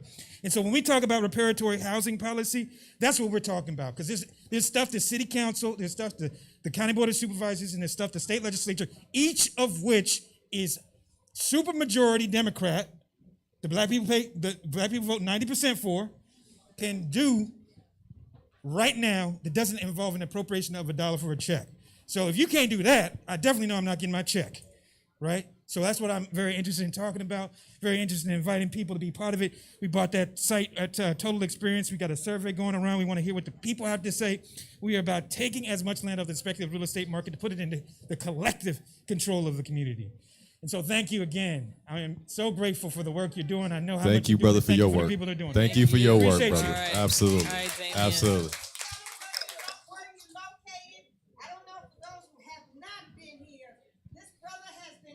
Yes, he has. Yes, he has. Fighting parking, fighting everything in this community, and still we rise. And still we rise. We are doing great things here, and so tell them where they can get in touch with you, because Thank you, Mother you are Bill. awesome, and they need to know. Go goodness. You brought your publicist with you. Hey, you know, that's Molly Bell. She's straight out. I of know, Compton. I thought know. You knew. We are physically housed right next to Emoji Center. We got a lot of people who are immunocompromised, so we're still a little bit COVID cautious. It's still real, y'all. But we are online at downtowncrenshaw.com and libertyecosystem.org. We got the flyer out. We're working on amazing things. And again, I'm looking forward to the conversation, the continued conversation that y'all are doing. And I'm looking forward to fighting Steve in that Senate, fighting in the Assembly, fighting in the City Council to actually get what we need, which is a completely different world, which I think we can imagine. Mr. Peoples could imagine. He's not with us. Our ancestors could imagine. It's coming. Now's our time. Appreciate y'all. Thank you, Damien. Thank you. All right. All right. So as we As we- wind this up, Yep. final words. Any final thoughts? Chair Moore, Senator Bradford? No, thank you. No real final words. I learned more when I listen. Yeah. So I just really appreciate the time and the space, and thank you all for coming. Yep. And I would like to add, too, I appreciate all of you here, and I also want to recognize Councilwoman Olivia Valentine from the city of Hawthorne for being here. And it shouldn't be missed on any of us that we're here on Juneteenth talking about reparations, you know, and because this is America's real Liberation and Freedom Day, Juneteenth. Yes. Because it's not July 4th, okay? That's what America aspires to be. But this is what America really is. And the chains of bondage might be removed from our bodies physically, but we have, as we heard, the chains of psychological oppression, financial oppression, homeless ownership, all of those jobs still exist here in America, and it impacts African Americans more than any other group on this planet. So we're still in bondage, but as the sister said, don't believe that notion about us being lazy and shiftless. We built this country. Sure did. There you go. Don't let anybody continue to perpetuate the lie that we don't care about education, because at the turn of the century, in the early 1900s, there were more historical black universities than any other colleges in this country. That's right. So we've always valued education. So what we have dealt with is not only the oppression and racism, but the lies. Yes. So today we're trying to hear the truth, and we need to continue to promote the truth of who we are as a people, but more importantly, what this country is, because it's founded, the Constitution, the bedrock of this country was built on racism and oppressing people that look like us. So That's right. All right. That's truth to Work power continues. right there. That's truth to power. And the senator said something that we've been repeating several times over the last 2 days. You can't talk about Juneteenth unless you're talking about. Reparation. Let me say that one more time for the people in the back. You can't talk about Juneteenth unless you're talking about. All right. There we go. Senator Bradford, Chair Moore, thank you so much for your time today. To my people, thank you for being here today. As you walk out of these doors, take with you reparations on your lips. Tell your friends, tell your family, take it to your church, take it to your job. We need everyone in our community from coast to coast to be talking about this message, what's happening in California, and what can happen and should happen at the federal government. For those that want to get engaged and get involved with CJEC or NAASD-LA, there's a table at the back. Please pick up one of the flyers, take it with you, scan the QR code that will take you to the Bunch Center where you can find out more about what's happening with the task force. You can download the report, but also you can connect with CJEC at cjecofficial.org, on Twitter at CJECofficial, and NAASD-LA at www.naasdla.org, and on Twitter, Instagram, YouTube, NAASD-LA.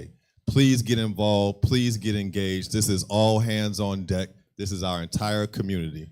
And Thank before you. you all roll out, let's just do one more giveaway. Oh, Ask a question, to Chad. leave in the spirit of receiving. The next hearing is in September in Los Angeles. Specific date and time and location to be determined. Yes. Yep. Please, please, please keep that date. Mark your calendars once we know it. We just talked about time. So let's see. We need a good question. We need a question. You got one, Chris? We heard a lot today. Gonna give me the mic. So I got one. I got an easy one. Well, it should be an easy one. So we have the California Reparations Commission currently meeting. Right. We talked about we gave you a brief introduction to all the commissioners at the top. Right. Who can tell me how many commissioners there are?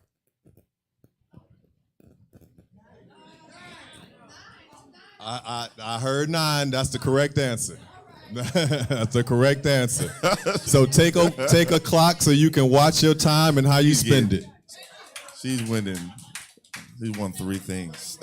Thank you so much, family, for being here. And I know, this right? was a live version. Oh, we're doing all. Oh, okay. We got more. We got more. Okay. You got a question? We one more question here. Let's see. Oh, we got 2 more. Got 2 more? 3 more. 3 more. Okay, it just we got keeps 3 getting more better. things. Okay. Yeah, absolutely. The chair Moore has one. Let's go. Okay, so there's a question. So the historic interim report that was just released is the most significant government commission report since what? Okay, who said Kerner? Yeah. There we go. There it is. That brother got some flameless candles. Since the Kerner Commission in 1968. 1968. That's right. Giving stuff away. I like that.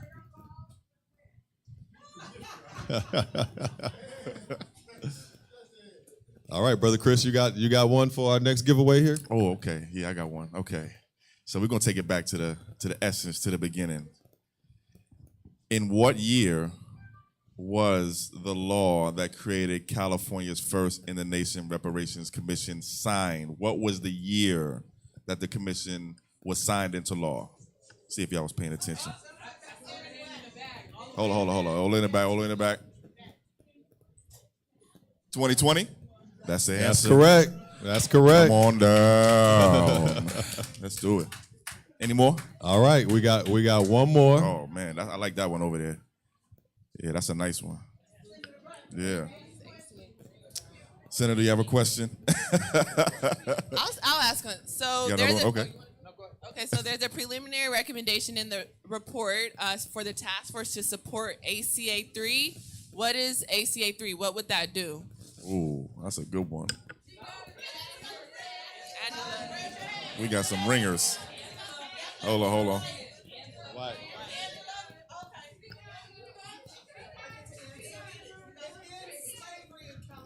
There That it is correct.